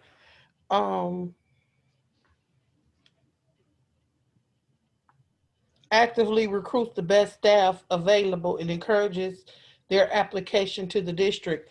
Oh, so maybe I read that wrong. I was thinking internal when it said staff. Okay. So does that mean like an internal, like it's being posted? Because it kind of skipped over being posted internally and just went straight to colleges and universities. Okay, well, that could be a And so problem. that threw me off. That could be a problem. That's a good catch. Kind of the thing that I thought was missing here was that, you know, you're posting with colleges and universities, but that's pretty standard, right? That's pretty basic. Okay, but what are you doing to really bring in the best candidates, diverse candidates? Candidates are going to work really well with the kids in your district, you know, that kind of thing. So I think that you would have to have a written piece on how this looks, because when vacancies occur in the teaching ranks, what degree, what input does it have? How do we know that the principal does this actual process? Is HR the only people that is doing it? So it would have to be something in place say that this is how we recruit teachers in the Harvard area school. Yep. Because then again, when you look at the various categories and you take this, I should be able to score it because there's a lot of unknown. You know, do central office just go out and is the principal actually involved in this process? And if they are, how do we know this as board members? You see what I'm saying? How do they recruit for new teachers in Ben Harbor area school vacancy occur? And so That's why that written process that everybody can understand is important in a situation like this. All right, let's go on to the next category, which is business and finance. And so you can see this area talks about budget development and management. It talks about reports, financial controls, facility management, and allocating resources. So if we look at D1 and the observed behavior as the budget's developed in the spring of every year, presentations are made to the board prior to the adoption in June. The budget deals with the needs for the upcoming year and is amended during the year as needed. As needs arise, funds are shifted to address priorities. Okay, where would you rate that one in D1?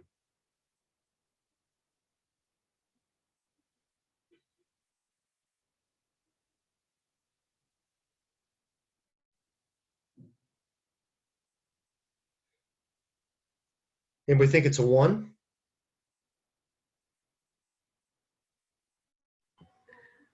That would be the budget development and management. Yes. Yes. And then to rate it,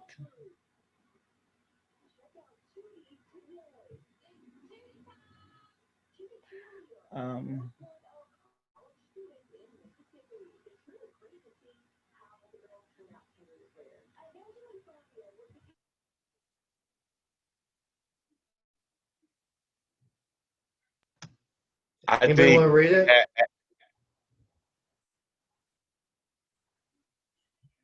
Would anybody rate that higher than a 2? Oh, I'm sorry, I was muted.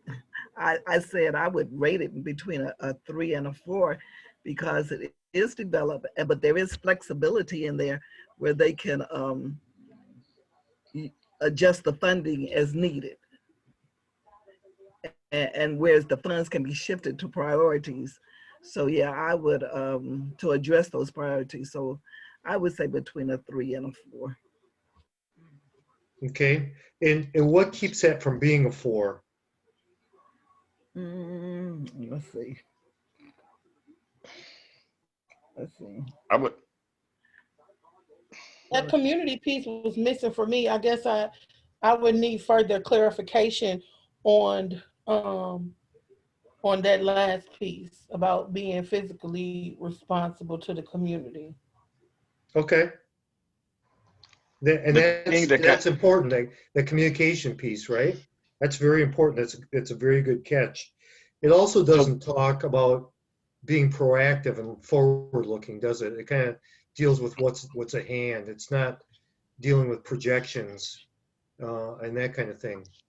And the thing that kind of got me kind of staring at it a little longer is as needs arise, funds are shifted to address priorities. So this budget is developed in the spring of the year, which April, May, and we're voting on it in June. So by the time in April and May, I don't think there should be a lot of shifting going on of funds and what have you, because I think that kind of leaves, I mean, I know it sometimes it's a working document by the spring of the year, and we get ready to vote on it in June, it should, in order for it to be for all of those things should be in place, and there Right. should not be a lot of shifting of funds and But I what think have it's you. for but I think it's for the upcoming school year. So you just be getting, this would be the Yeah, budget for the new school year. yeah, Yeah, those funds will be shifted during the next year. Right. yeah, So you wouldn't have- you I'm wouldn't have aware of even, that. right. You wouldn't be, I'm aware of that, Ms. Raquette. I'm aware of that. I'm saying it's just my thought. As need arise, I mean, that's for me. I looked at that. That right there kind of stood out in my mind. And how does that look? Because there are some places and districts, there's always going to be some things. They're making projections of what have you, because we don't know from year to year. And Benton Harbor area schools have had to deal with that on a high level of knowing and not knowing if students are coming back or students are going, with us being in the region they're in. So they've had to adjust that. That was the piece that kind of stood out, that I looked at and tried to compare and contrast with the things that are there. For Okay. me, I'm sorry. For me, go the ahead. word reactive caught my attention, and so I can't get this past the two, because when you say as needs arise, funds are shifted, and so that's reactive, behavior. When something happens, then you're shifting the funds, Yeah, and so that's why I couldn't get it past the two. I I couldn't think that's either. a good point. I couldn't. And you might need some more conversation about that during a closed session. Okay, let's switch over to instructional leadership. And again, E1, performance evaluation systems in red. So there has to be a performance evaluation system in place that has to comply with the law. E2 talks about the building level leadership. Autonomy is the big thing as you get over to effective and that sort of thing. Staff development, school improvement, curriculum instruction, student feedback, again, that's in red. That's a component. Do students have a voice? If you have a strategic planning process with MASB, you'll have student involvement in that. And if you look over, instructional leadership also goes on to the next page.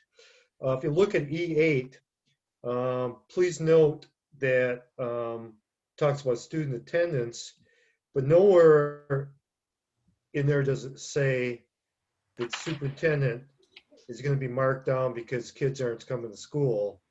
It's just, is the superintendent proactive about trying to get kids to come to school? So let me give you just one out of this area. And this is going to have to do with E3, staff development. The district shares information regarding professional development opportunities with staff as soon as the opportunities are known. A yearly budget for staff professional development is created.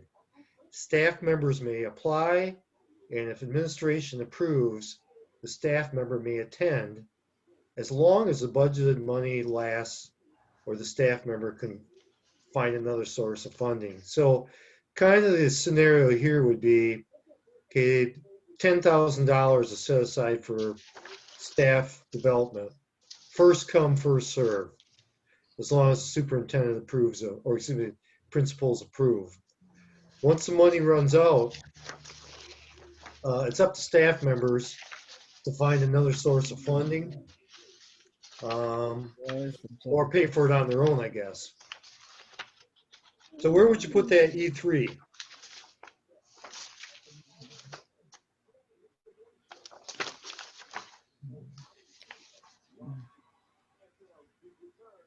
curriculum, it's not instruction. E3, staff development. Yeah. Yeah.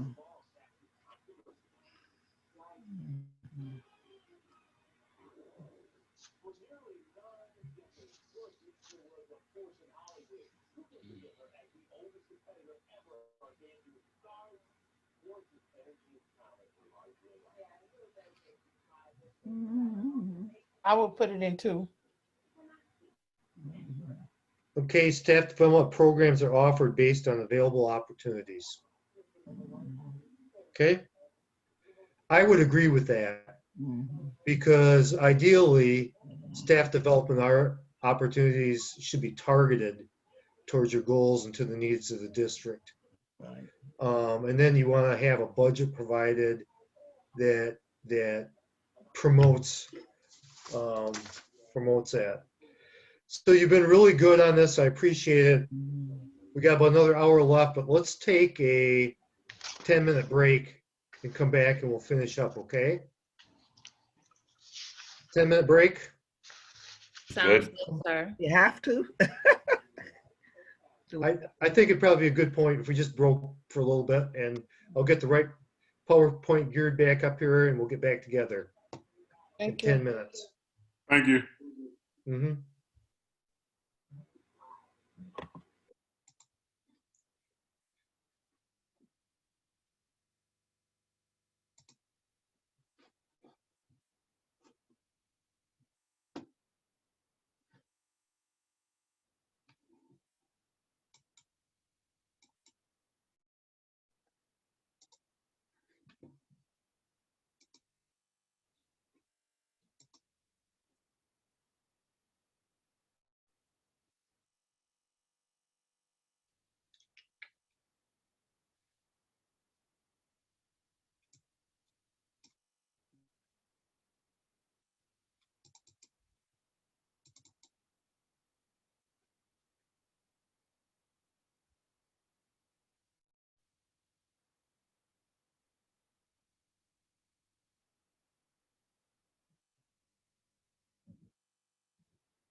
Mark, I think you're muted. Are you supposed to be? Yeah, we're taking a 10-minute break. Got it. Thank you.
Hello?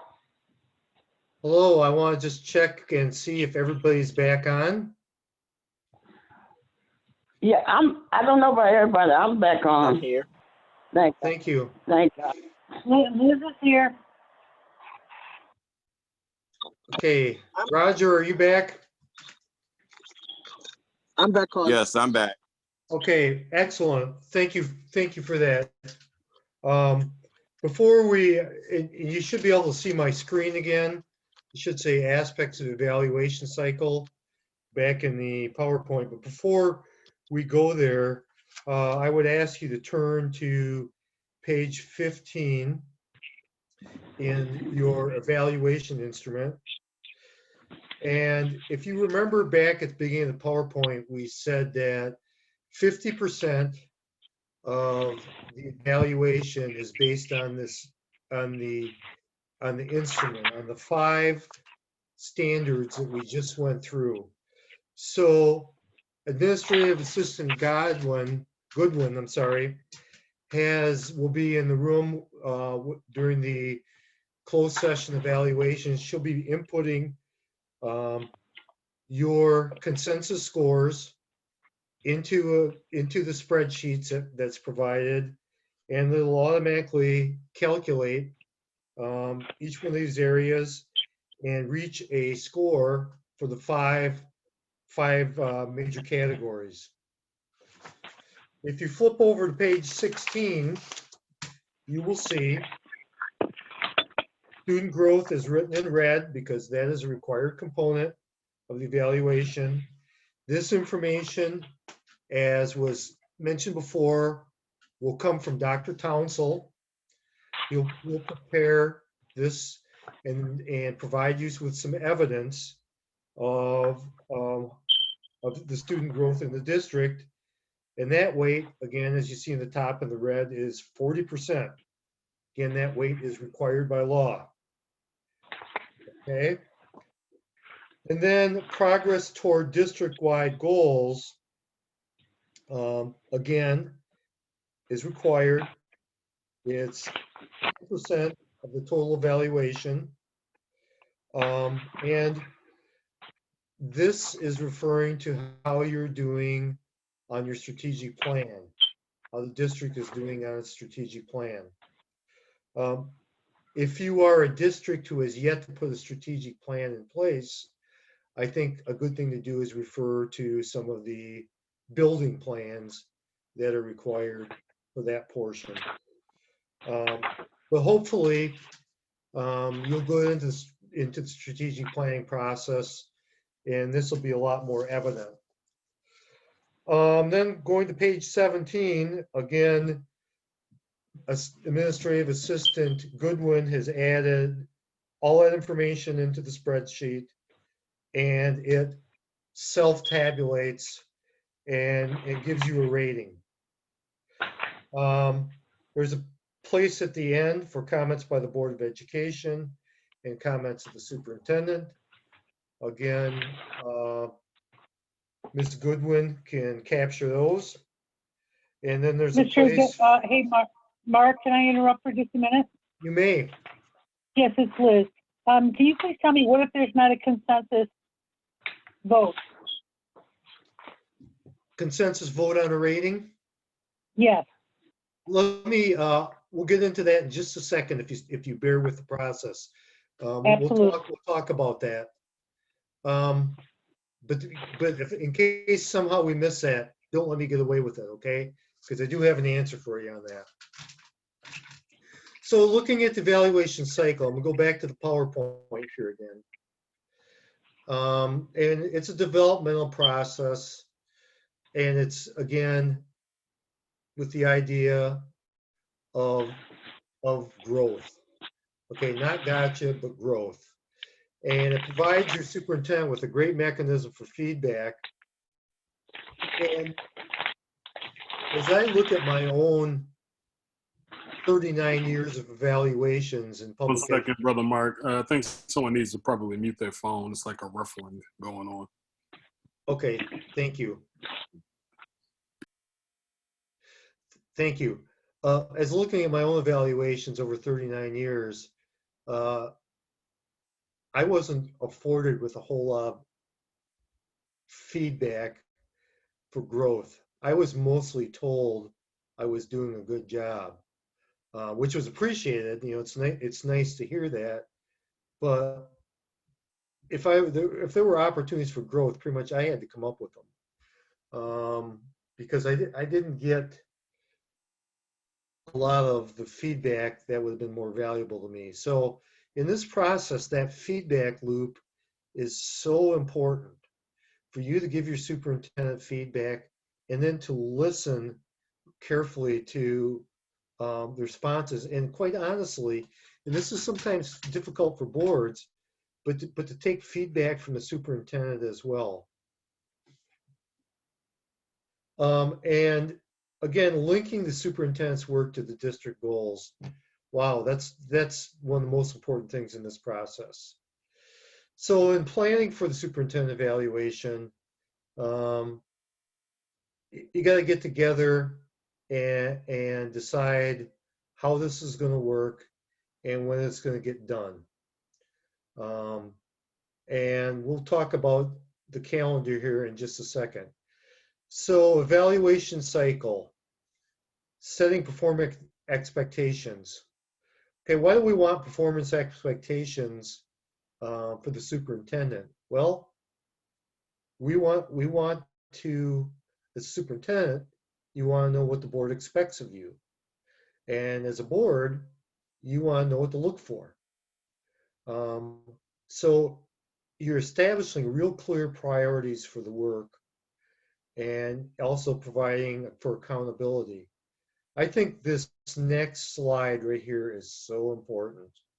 Again, going back to strategic planning, but district goals guide the work of the Board of Education, should guide the work of the Board of Education. And the district goals should set goals for the superintendent and should guide the performance standards that are the most important for the superintendent. Then those things should help inform the school improvement plans of the buildings, because we're talking about alignment here. The board's work aligned to the district goals, the superintendent's performance and goals aligned to the district goals. And then the school improvement plans for the buildings aligned to the district goals. And then eventually, and importantly, your staff are the boots on the ground. I mean, come on, they're the ones that are really doing the work here. Not that the other people aren't working hard. Not as a board, not that the board you're not working hard. Certainly not that your superintendent is working hard. But their goals and their performance standards for the staff should align with these district goals. And when you get that kind of alignment in place, great things are going to happen. So when you're talking about performance expectations, you want to have clarity, and that can usually be achieved by that discussion about the rubrics. You want to have clarity about the goals. You want to have clarity about student growth. And particularly, how are those things going to be measured, those last two items there?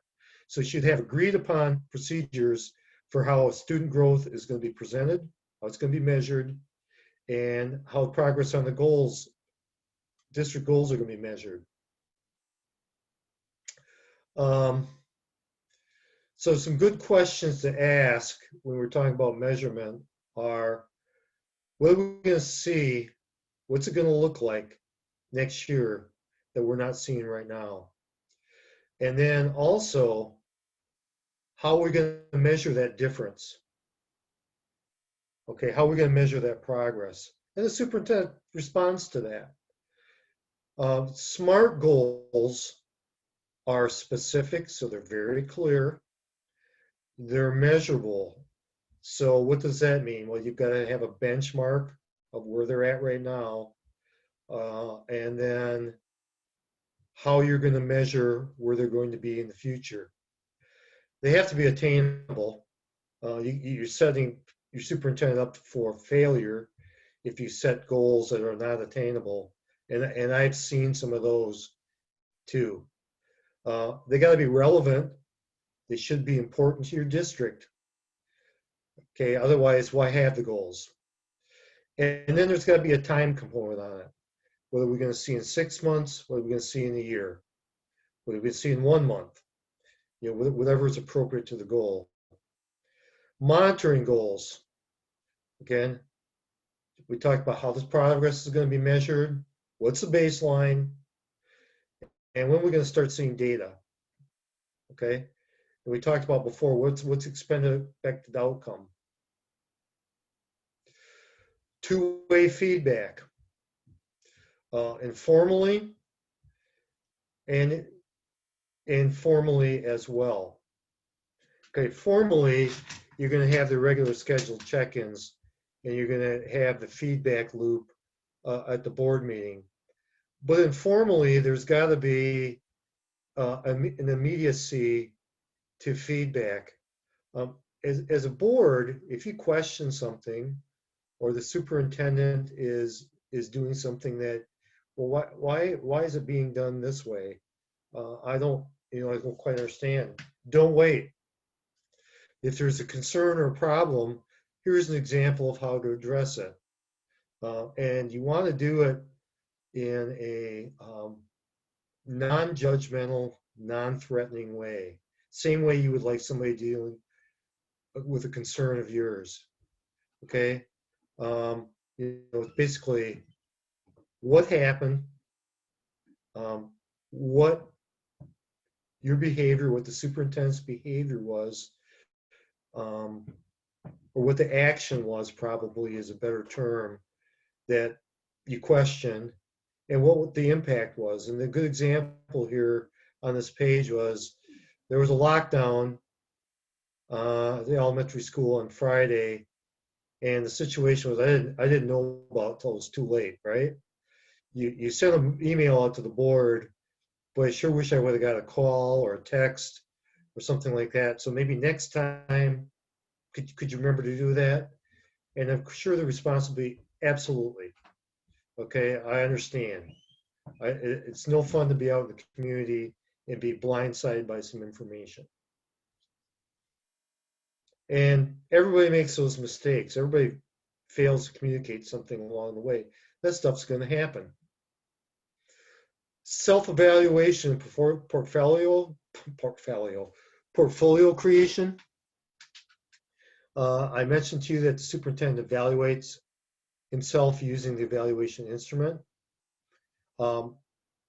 He puts together data and evidence where it's warranted, where he thinks it will be helpful in clarifying things. And he shares the information to the board prior to the board beginning to work on the year-end evaluation. So as board members, you want to be open to the perspective that the superintendent has in his self-evaluation.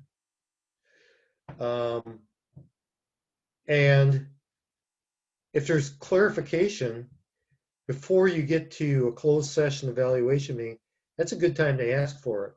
Whether, as individual board members, you want to ask for it, or if you want to filter that through the board president, I think either one of those things is okay. And then for the superintendent, if he gets asked a question about a particular rating, I think it's a good practice to let everybody else on the board know he's been asked that question, and here was the answer provided. And then the formal evaluation and the growth plan. So this kind of gets to some of the steps, and there's a lot of steps here, so bear with me. So prior to the meeting, the superintendent prepares a self-evaluation, compiles evidence, and provides it to the Board of Education. Board members seek clarity as needed, and they ask questions. At the same time, board members receive a blank evaluation instrument, make individual notes, or they actually put in an evaluation rating. In this scenario, the board members do their individual evaluation of the superintendent after they've received the superintendent's evaluation. Okay, I think it's okay to do it that way. I think that's a good way to do it. I also think a good way to do it too is to do the blank evaluation individually by each board member prior to receiving it. So then you can compare those. But however you do it, you want to do your own evaluation of the superintendent before the meeting. So during the meeting, you see this note at the top recommending that the board, remember that the superintendent remain in the room. I just did a workshop in another district where they asked the superintendent to leave. And I just said, you don't want to do that. That's just not a good practice. You're not going to get honest feedback and communication that way. So again, in the meeting, superintendent presents the self-evaluation. Board president reviews the ratings for each category. And then score is assigned for each performance indicator via consensus of the board. Now, going back to Ms. Goodwin's question there, I think it came from her, what if there isn't consensus? So it's the board's president's job to try to press for consensus in the meeting. And again, remember, you can use half scores. You can go 3.5 or 2.5. If you cannot reach consensus on a particular performance indicator, then what's required is that you go into open session and you take a vote. Whether you'd want to do that par each performance indicator, or you want to wait till the end of the meeting and go into the vote on the ones where there's disagreement. But remember, the board cannot take action in a closed session, so that vote on consensus needs to be taken in an open session. Ms. Goodwin, did I answer that question? Yes, it did, and I assume President Robinson understands that as well. We're good, thank you. All right, thank you. So the board should use also a consensus model for completing the summative evaluation. And after the completion of you've gone through all the levels, the spreadsheet will calculate an overall rating. And the score is assigned in the growth and the progress towards district goals by consensus as well during that portion of the meeting. So the board president then, I'm going down to number 12, calculates the overall evaluation score based on professional practice, the goals, both district-wide and the student growth ratings. Okay, well, you reach consensus on that in the meeting. Everybody should be in agreement, hopefully, in the meeting. That has to actually be voted on in open session again, that this is going to be the rating of the superintendent. It can't be decided by a vote in closed meeting. You could have discussion, you get everybody on the same page, but that vote has to be taken as per number 14 there in open session. And then the superintendent makes his notes on the evaluation if he wants to make some. And the board president makes her notes on the evaluation if she wants to make some. And then after it's been adopted in public, it gets the signatures of both the board president and the superintendent, and it goes into the evaluation, or it goes into the personnel file. Now, I don't fully understand this next part because I'm not a statistician at all. But MASB makes a statement that they can't ensure that the instrument is reliable when scores are averaged. So that's why they use a consensus model, and that's why they use half points as well.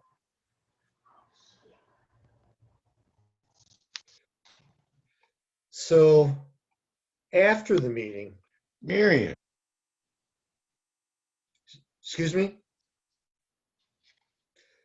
So after the meeting, I think it's very important, number 18, that there's a coordinated statement that goes out to the staff and to the media. And if you've got an email chain to parents and that sort of thing, or partners, that talks about, that gives a statement about the performance of the superintendent and his evaluation. So in other words, the Benton Harbor Area Schools Board of Education met on December 5th for the purpose of the superintendent's evaluation. After a thorough discussion and review of a professional use of a professional instrument, Superintendent Townsell was rated as highly effective. And the board president might make a statement like, the board is highly pleased with the superintendent's performance, and we want to make sure to share this information with the public. So the closed meeting piece here is that you may meet in closed session, because we talked about the Open Meetings Act earlier, if the person requests a closed session. So if Dr. Townsell did not request a closed session or doesn't want it, his evaluation closed session, you can't go into closed session. And if at any time during the closed session he was uncomfortable, he could ask that the board rescind and move back into open session. Normally, people want that conversation in closed session because the feedback is just easier for all parties. And we want board members to feel comfortable that they can ask tough questions, not just simply during the evaluation, but other times, and this is a way to build that comfort level.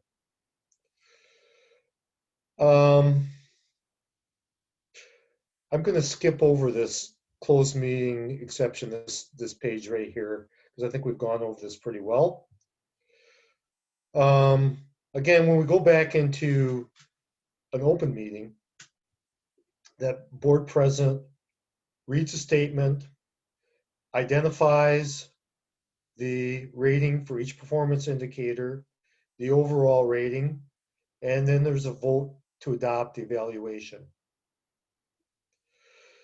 Is there any questions about that process? That was pretty fast.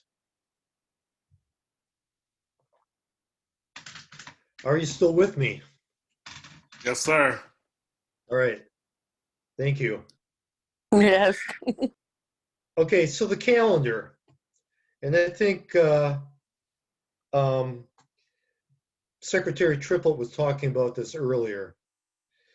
So January, what happens? Well, there's a conversation about the expectations for the upcoming year and a schedule for discussion of the superintendent's goals and setting a schedule for discussing progress on those goals during the board meetings throughout the year. So in April, there's an informal update on the goals. In June, there's a more formal discussion. And at this time, there's probably some evidence that's presented. I think during this process, it's really important that staff members also, or excuse me, that board members also provide feedback in that public arena on the performance, because you want to show that you're taking this seriously. In August, there's another informal update, along with, besides just providing update on the goals, that there's also the back to school information, enrollment projections, and that kind of thing. November, you have the superintendent's self-evaluation that's completed. And in December, although it doesn't say it here, you're probably going to have the closed session evaluation discussion taking place. One of the things I want to mention here, and I know I'm throwing an awful lot at you, as much as I think strategic planning is important, something else the board ought to consider doing at the same time they do the superintendent's evaluation is doing a board self-evaluation. The board self-evaluation is free. You can access copies of the feedback you get from one on MASB. It would take each board member about an hour to do. And there are, I don't know, something like 75 questions that you get asked. And our questions go something like this. Does our board have clearly defined methods for putting an item on a board agenda? Do our board members clearly and effectively communicate with one another? The information is tabulated. It's all held confidential, and it is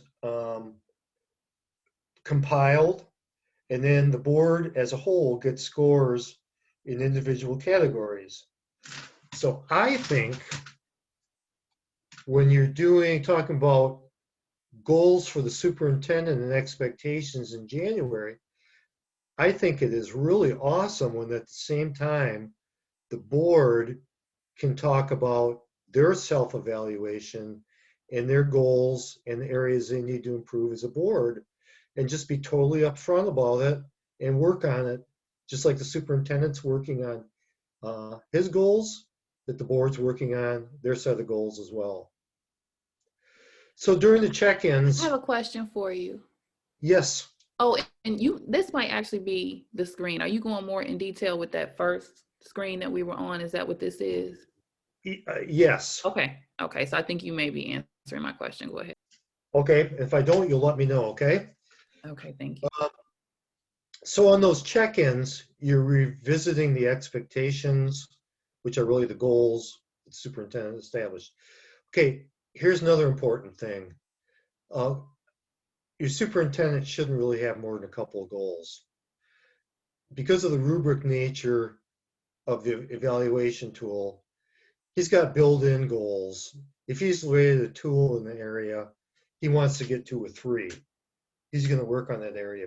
But maybe you call a couple specific goals out. Not any more than 3 goals, performance goals for superintendent. Hopefully just a couple. And then on those check-ins, you're discussing how well those are being met. And you're providing feedback. Boy, I sure think you're doing a great job on those goals. You know, I can see you're making some progress on those goals, but I expected we'd see a little bit more, you know, by this point in the school year. What kind of barriers are you having?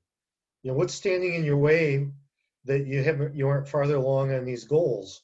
And you know, how can the board be supportive of what you're doing? Because we want to be successful on those goals. So how can we support you in this? So here's a little more detail. You know, in January, they call this a workshop, but I would just do it as an agenda item. You know, review of superintendent's evaluation and evaluation schedule for the year, something like that. Okay, this says 60 to 90 minutes. I personally think that's overkill. I think, you know, in January, you're probably maybe a half hour talking about this. You do want to have some conversation because you want your community to see you're taking this seriously. But again, you know, what we expect to be accomplished, how are we going to know if we're accomplished it, and what evidences we're going to see.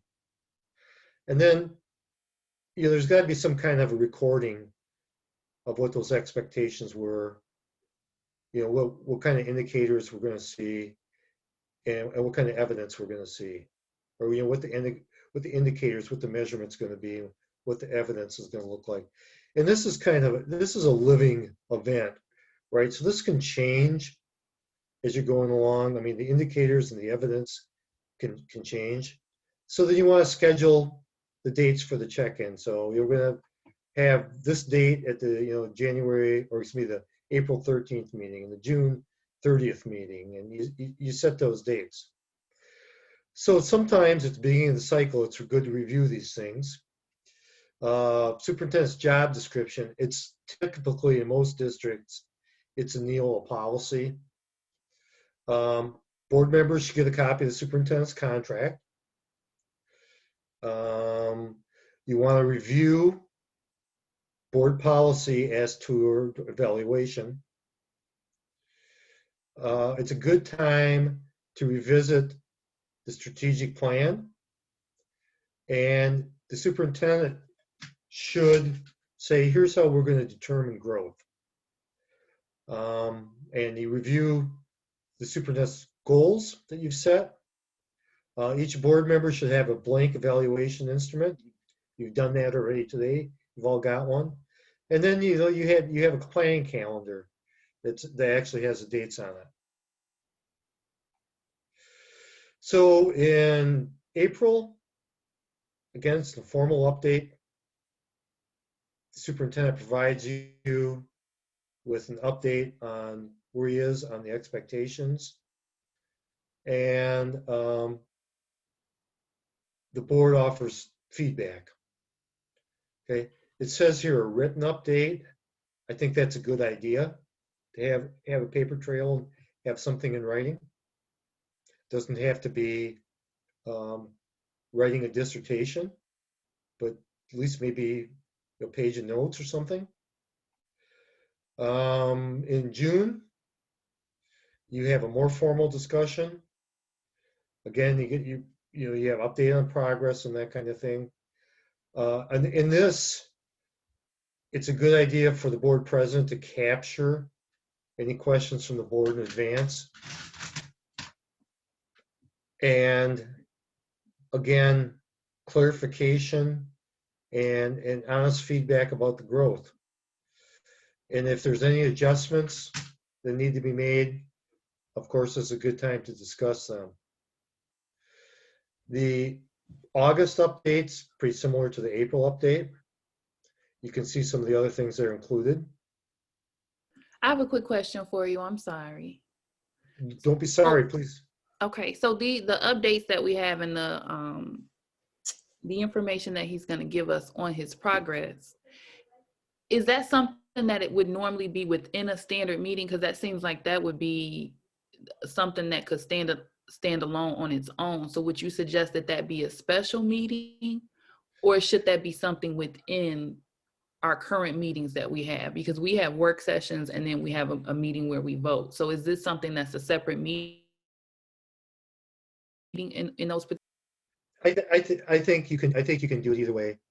I personally, if you have good attendance at your regular board meetings, I think this can be a real powerful tool to show your community that you're taking a role as a board very serious, and your superintendent can show your community that he's taking his own growth and improvement very seriously. But because your work sessions are public meetings as well, there's no reason why you can't do it there. Okay, and then the other question that I had, but I think you kind of answered it for me, because I wasn't sure when we first looked at that first chart whether or not we are going through the evaluation in itself. We're not rescoring. This is just him giving us kind of updates quarterly on where he is towards those goals. Absolutely, yes. Okay. Yes. Yeah, you're the only time you're going to be doing that scoring is in December. It's basically like, excuse me, Sure. you ready to say something? No, go ahead, please.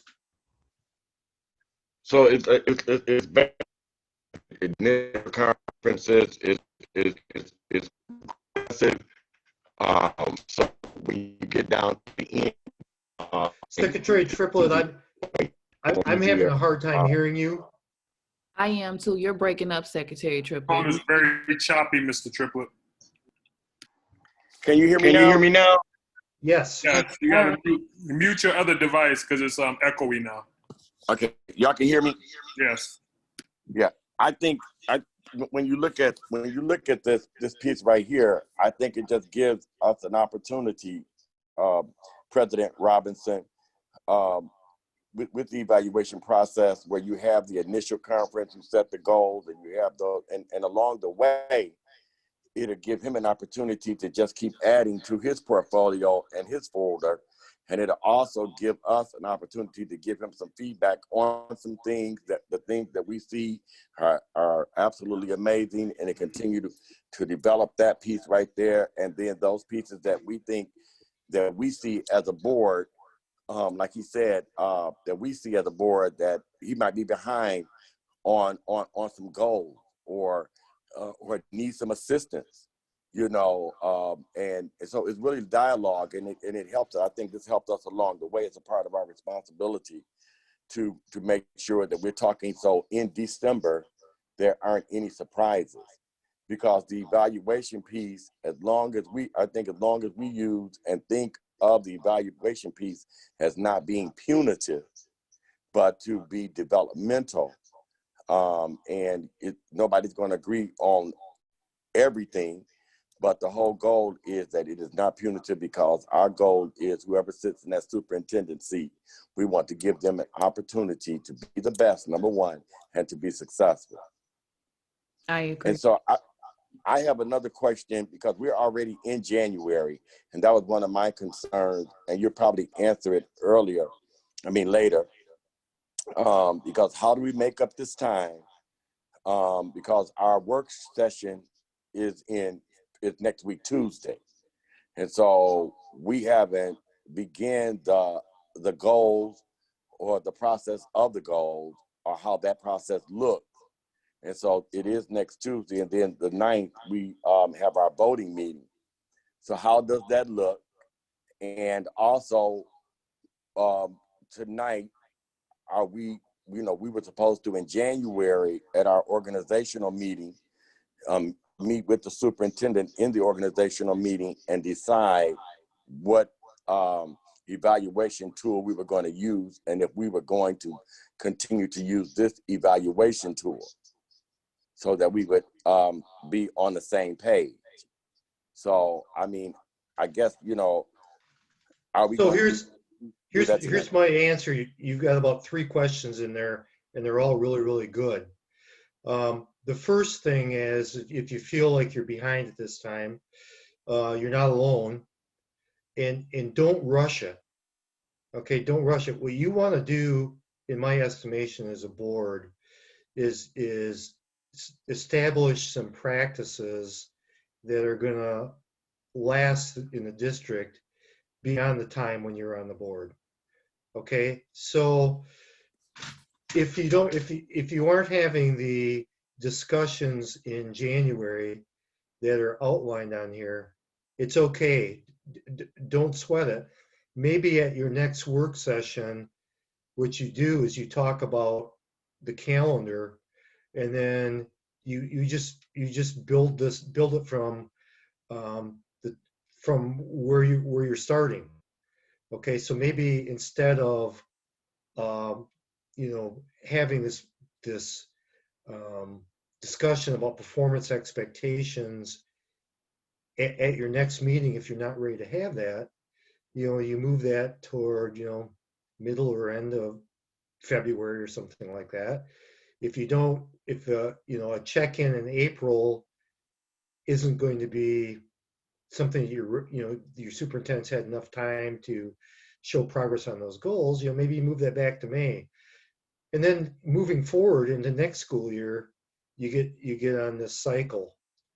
And the decision on what evaluation instrument you want to use is something you're going to have to work on your own and determine which one best meets your needs. Frankly, which one is the easiest to use and provides the best opportunity for growth. I have a question for you. Would you mind going back to the slide that shows us those months? Sure.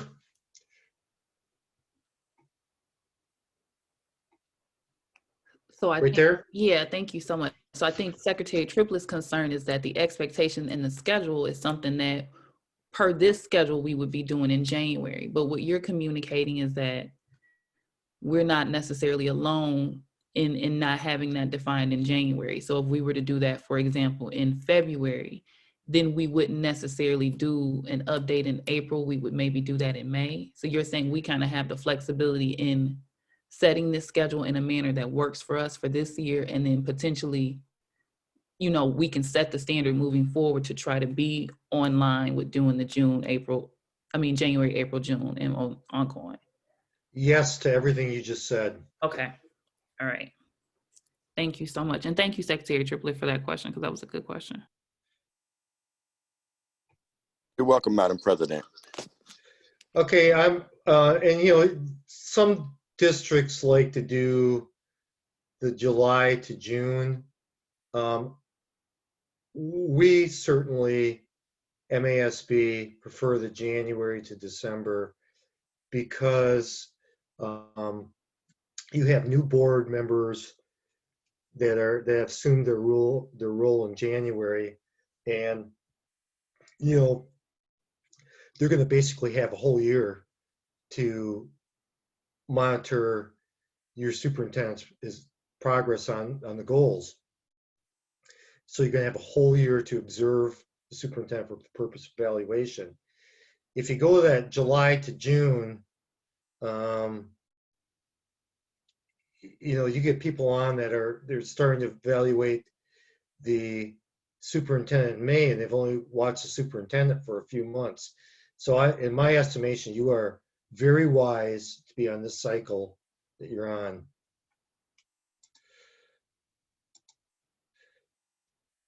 And this speaks to this.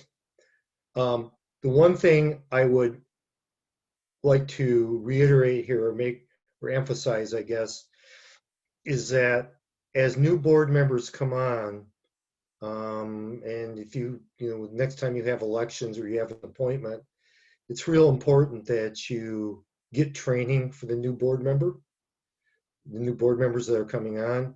MASB will offer this session virtually from time to time for those people, for those boards that only have one or two people that need to get trained. So they'll get people from multiple districts. The downside is you don't get to have the discussion like we've had tonight that are just specific to your own district. But it's really important that you get them trained. So we are Mark, actually. can I interject for just a Yes. second? Yes. When I was looking into all of this, they specifically said to us that it was wise that if you had more than three, I think it was three new members on the board, that it was very advantageous to take it together as a board, and that it was a lot more effective so everyone was on the same footing, correct? Yes, absolutely. One other thing that I did not mention, and we're just about to the end of this evaluation training, is that MASB does come in and facilitate evaluation trainings, if that's something that you would ever want. I'm very confident in your board president's ability to do that, but sometimes the board president likes to step aside and be more of a participant than a facilitator in those evaluation closed sessions. So MASB does, people like me, or there are others who will facilitate an evaluation with you if that's something that you want. So, and that was something I was going to ask you. So I'm glad you brought that up. So you specifically can facilitate an evaluation yourself if that was something we were interested in you doing for us? Absolutely. Okay. And I would love to work with your district in any way you want me to. And there are lots of good people in Southwest Michigan that can do that work as well. But it's a real pleasure for me to be able to work with districts. I think the fee for a facilitated evaluation is something like $800 and $850, something like that. But that is something, if you're interested in, you would want to probably have a discussion with MASB in probably about October to get that on the schedule. So can I ask you a question? Absolutely. President Robinson, when you say facilitate the evaluation, what are you asking? So he was saying that, I could go through the scoring with everybody, but what he mentioned is that MASB also provides that as a service where I would be able to potentially sit, and if you guys can hear my kids, I apologize, but I would be able to sit back and be an active participant just as you are. And then he would be the one potentially facilitating the scoring and the measurement and things like that. Am I understanding what you're saying correctly, sir? Yes, it's it's the facilitator's job to go through all the lines of the evaluation tool, collect everybody's ratings, verbally in that meeting, and help the board reach consensus. There's more to it than that, though. Typically, the facilitator will have a conversation with the superintendent ahead of time after the self-evaluation is completed, and have a conversation with the board president as well, and just kind of see how both of them are seeing things and getting an idea if there might be some touch points in the evaluation meeting that are going to need a little more attention.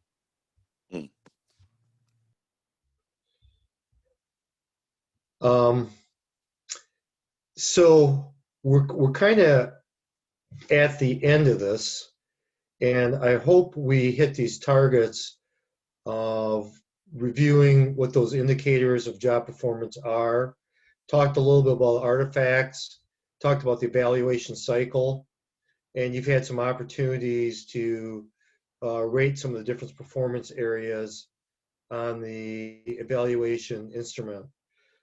I can't tell you, stress enough how important this work is and how valuable superintendents are in the district and how scarce a commodity those really good superintendents are in this day and age. So it will be very important to your superintendent that he gets a fair evaluation process, he gets constructive feedback, he gets room for growth, and he creates a environment with the board that is conducive to open and honest conversation. This is important in terms of providing your superintendent support as well. You know, Roger, one of the things that you mentioned earlier on was talking about, when we talk about the performance expectations and the check-ins, what are some of those barriers that are might be keeping the superintendent from reaching goals, and what is the support that a board can provide? That's huge.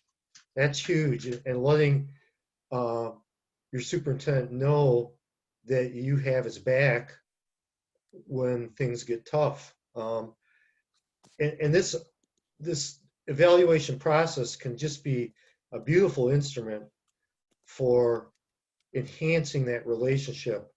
And when you have a great relationship between your board and your superintendent, and you have clear expectations and accountability, and it's out in the public,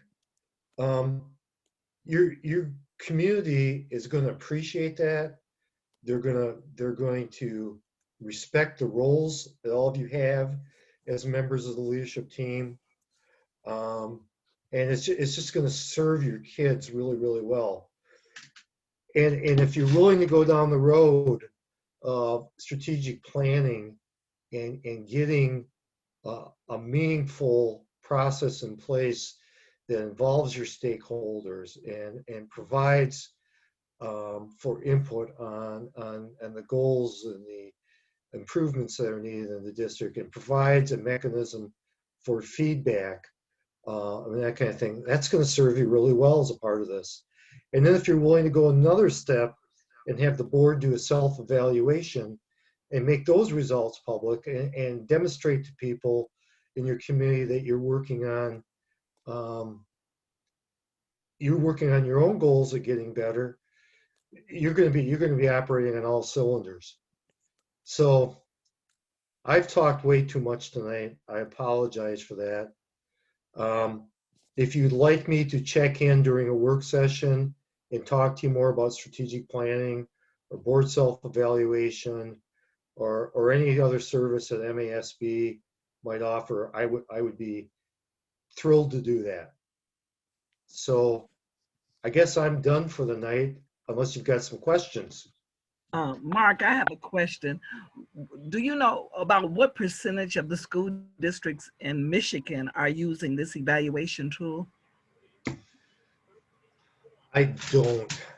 I do not. I gotta believe it's more than half, but I'm not sure. Okay. Thank you. You did a good job. Oh, I enjoy it. I enjoy the work. Thank you. So would it be appropriate for, am I echoing? Hello? Hello? We can hear you, Ms. Buchanan. If you want to speak, you can go ahead. Yes, I appreciate that. I really appreciate that. And I appreciate this board. Before this board, but the other board members, it seems like everybody on the same page is to help improve the district. And some of the things that Mr. Triplett and Ms. President Robinson said was true. Now, as I go in the community and different places, Dr. Townsend talked about good. So we got a good thing going. All the board members, I never went to know what we are getting now for evaluation. I'm not gonna go into it, but it was something, it was totally different. But I enjoyed listening to you on Saturday. I came on late, and guess what? I'm learning how to be on my phone, and I got to get on the computer. But the board we have now, I think if you're on the same road and one car faster than the other one, we all gonna get where we're going by distant time. So I think it's understanding. I have a real good feeling about this board and the people, and especially the superintendent. So we got to work together. You have a president, a vice president, let them take care of what's going on. When I first got on the board, Dan McGinnis was the president. So that's what I like. I like the feeling of board members, and I'm sorry I heard everything was said, but I had to mute my phone by 6. I was done a different way, but things gonna be good. Thank you. Thank you so much. I think Trustee Triplett, Secretary Triplett, my apologies, sir, had a comment as well.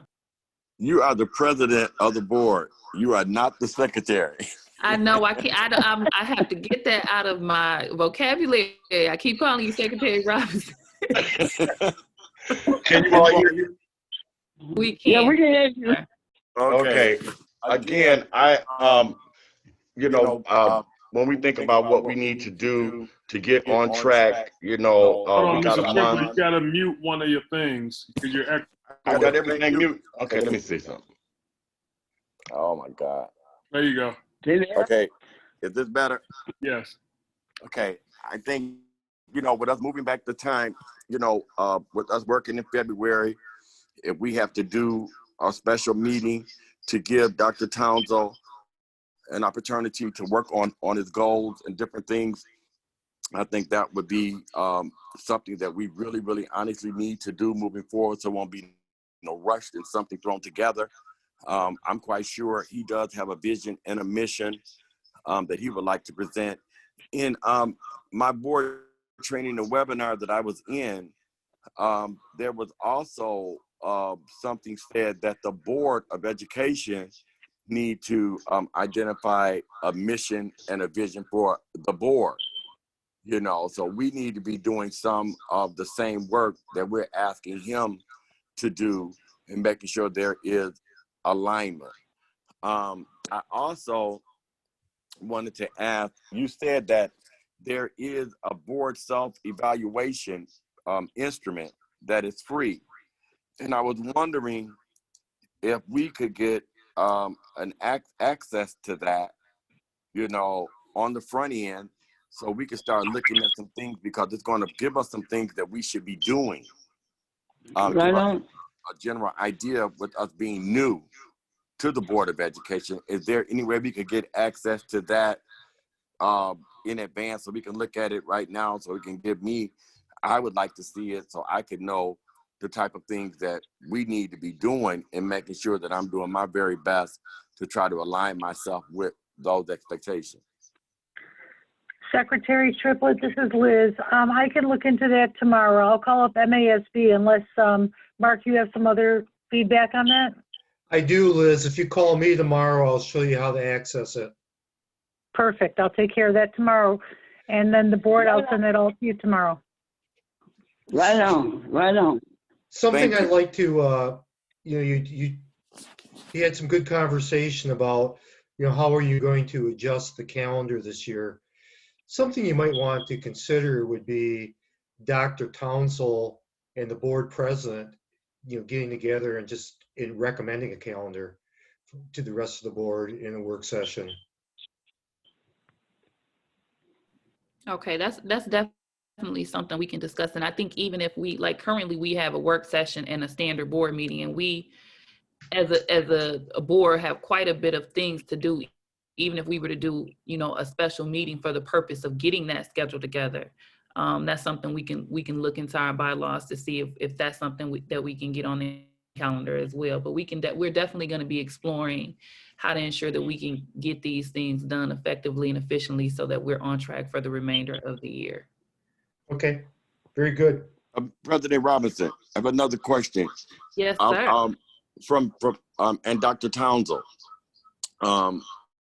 Dr. Townsend, do you feel comfortable with this evaluation piece?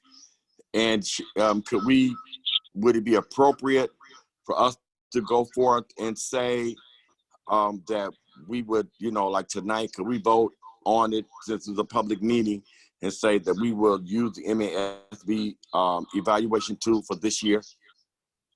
I'm very. Mr.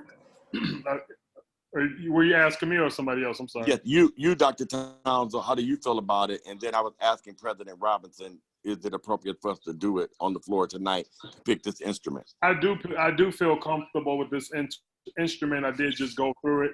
I'm familiar with the rubrics. I do believe that I can meet the highly effective standards that will support student achievement in our district. So I'm comfortable with it. I'm very familiar with MASB. They support our boards, which turn around and support the superintendent for highly effectiveness. So I would like it. So I would also say that I like it as well. And even with me going through the second time, I definitely learned a lot this time around as well. And it was very effective having this conversation as a board, all of us, and asking some of the different questions that we have, so that I know, what Secretary Triplett's concerns are and his expectations as it relates to the rubric. So I think it's a very effective tool now that we're all on one accord and have been trained together and utilizing it. I think personally that it would be the best tool to use moving forward, being that we've collectively trained together. And I believe Treasurer Creighton had a comment that she wanted to add, if I'm not mistaken.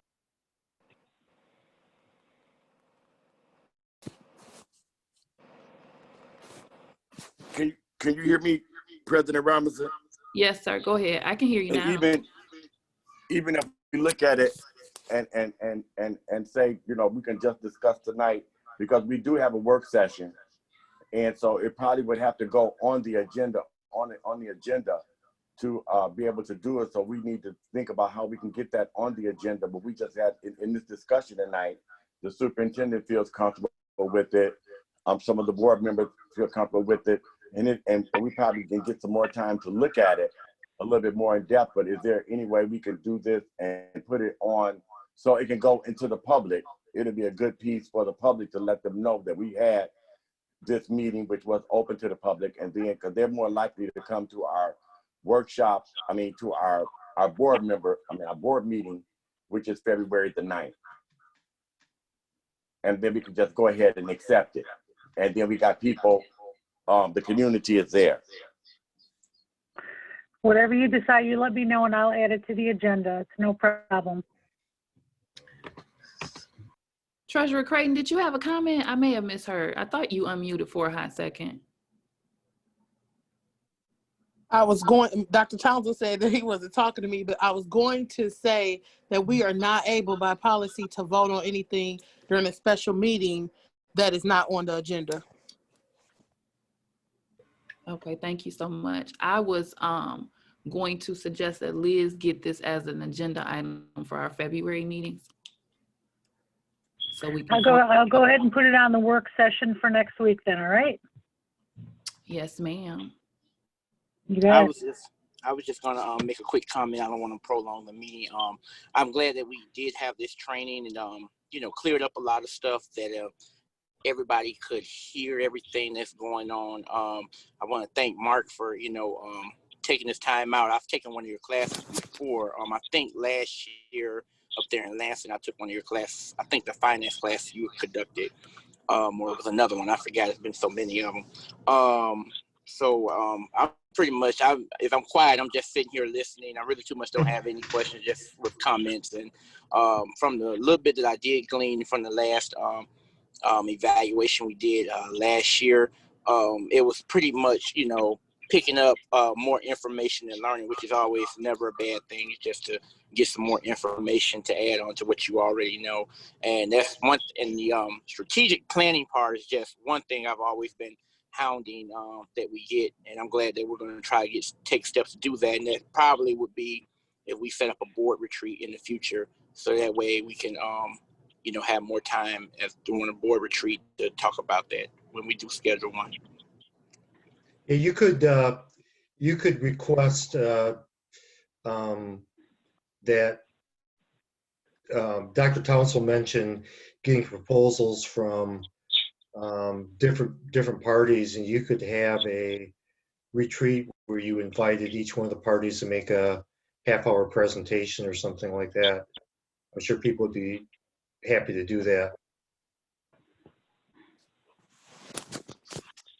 All righty. So I just want to say thank you as well for the time that you've spent with us and ensuring that you iron out all of our questions and being patient with us.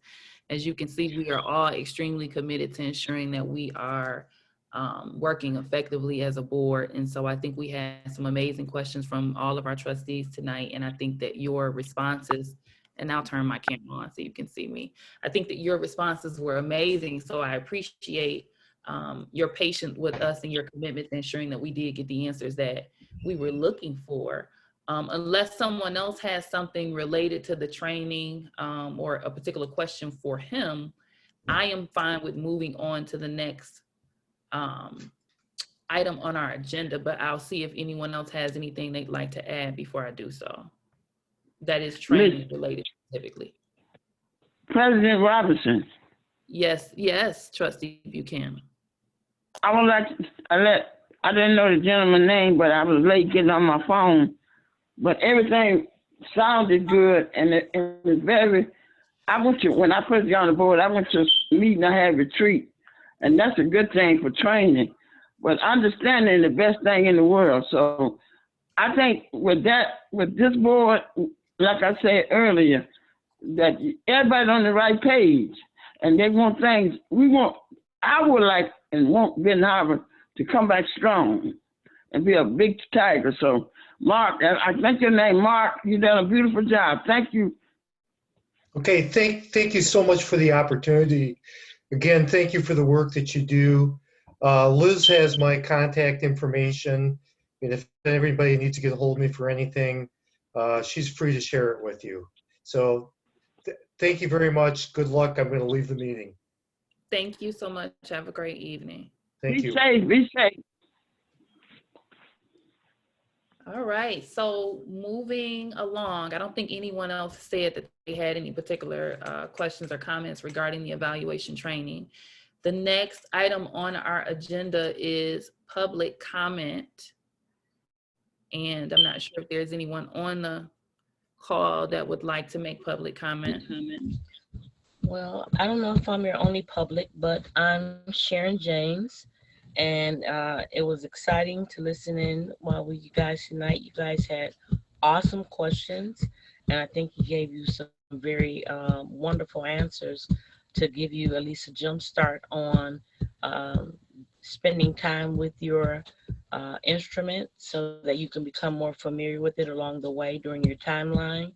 And there's just one thing that I guess I would like to say, just as a grandparent and having a student at the high school, I'm excited to see you guys be a successful group. It means everything to every family that has a child here in this district. And so it's more advantageous for us to root and support you guys than it is to nitpick and to find little bitty things to chip away at. There's no success in that. And you won't find a successful school district that does not support their superintendent. It just does not happen. So I know it's going to be a collective effort. I know you guys are well able to do it. Dr. Townsend, I thank you for hosting and having MASB come in. This was an awesome opportunity for the board, I'm sure. And the last thing is to President Robinson, I know they were giving you the opportunity to allow an external facilitator. And just as from a point of experience, that will be something, if I were you, I would really look into that, because it's better for you to participate, in my opinion, as a board member than to have the dual role having that dual capacity to run back and forth between the two bodies. And so I think in the tabulation and how things are weighted, can be a bit cumbersome if you've never done it before. So that's just a suggestion. But I think you guys are going to do an amazing job. I don't know whether or not you guys have received your district school improvement plan. I know it can be an awesome companion piece to you when you get ready to do your audits, because you have an extended time now from January moving forward to visit with those companion pieces that help you to make more informed decisions. Because when you don't do that, you end up with skewed decisions, and the evaluation doesn't really reflect the true integrity of the work that's being done. So with that being said, I appreciate you guys. I support you all, and I hope all goes well, because our children deserve the highest and the best that you guys can deliver.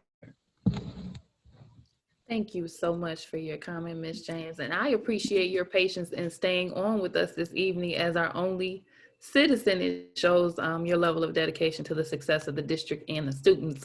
And because you're so familiar with the board meetings, you jumped right in. I had prepared this lovely pre-public comment statement that I was going to read if we had anyone that was on. But I'm grateful that you are very familiar with the expectations of the board meetings, and I did not have to go through that. So thank you so much. And I don't think there's anyone else that is on this evening for public comment. So the next item on our agenda is adjournment. So can I have a motion to adjourn the meeting? So move. Can I have a second? Support. Okay, so that was moved by Buchanan and supported by Vice President Bradley. Secretary Triplett, can you please call the roll? Call me Robinson. Yes, ma'am. Superintendent, wait a minute, I got two things open. I had to go back to my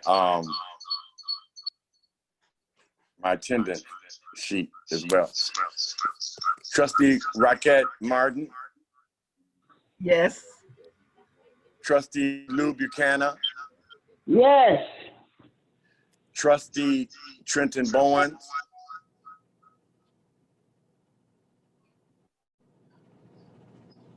Yes.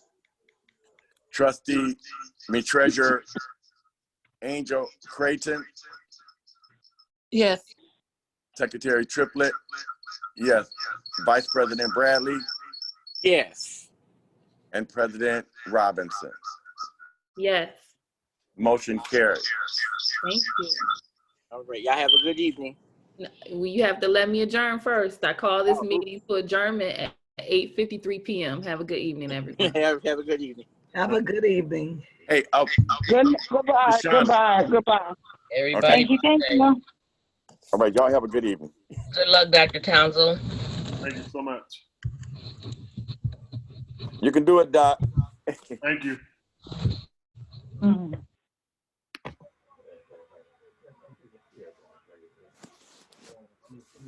Miss Rocket, you got to get your face together.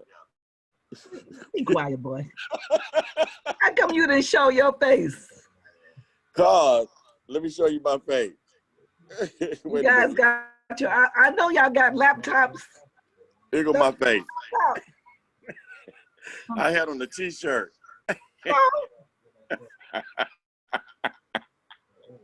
You gotta look. You need a picture of yourself when you be on here. You be like, what? All right, guys, I'm closing. I'm listening. Good night. Okay, good night. Okay, have a good night, guys. Hey, Liz. Yes. Miss Buchanan's name is L-U-E. It's not L-O-U. Where did I put Lou? Where did I put L-U-E? It's on the, no, it's L, it is L-U-E. I know it's L-U-E. I spelled it wrong somewhere. It's L-O-U on here. And I've seen that before, but her name is Lulissy, but her name is L-U-E. I know it's L-U-E. That's weird. I must be saying Lou in my brain, but thanks for pointing that out. I'll take care of it. Okay, so moving forward, I just thought you didn't know. All right. Thank you. Mm-hmm, bye. All right. Bye-bye.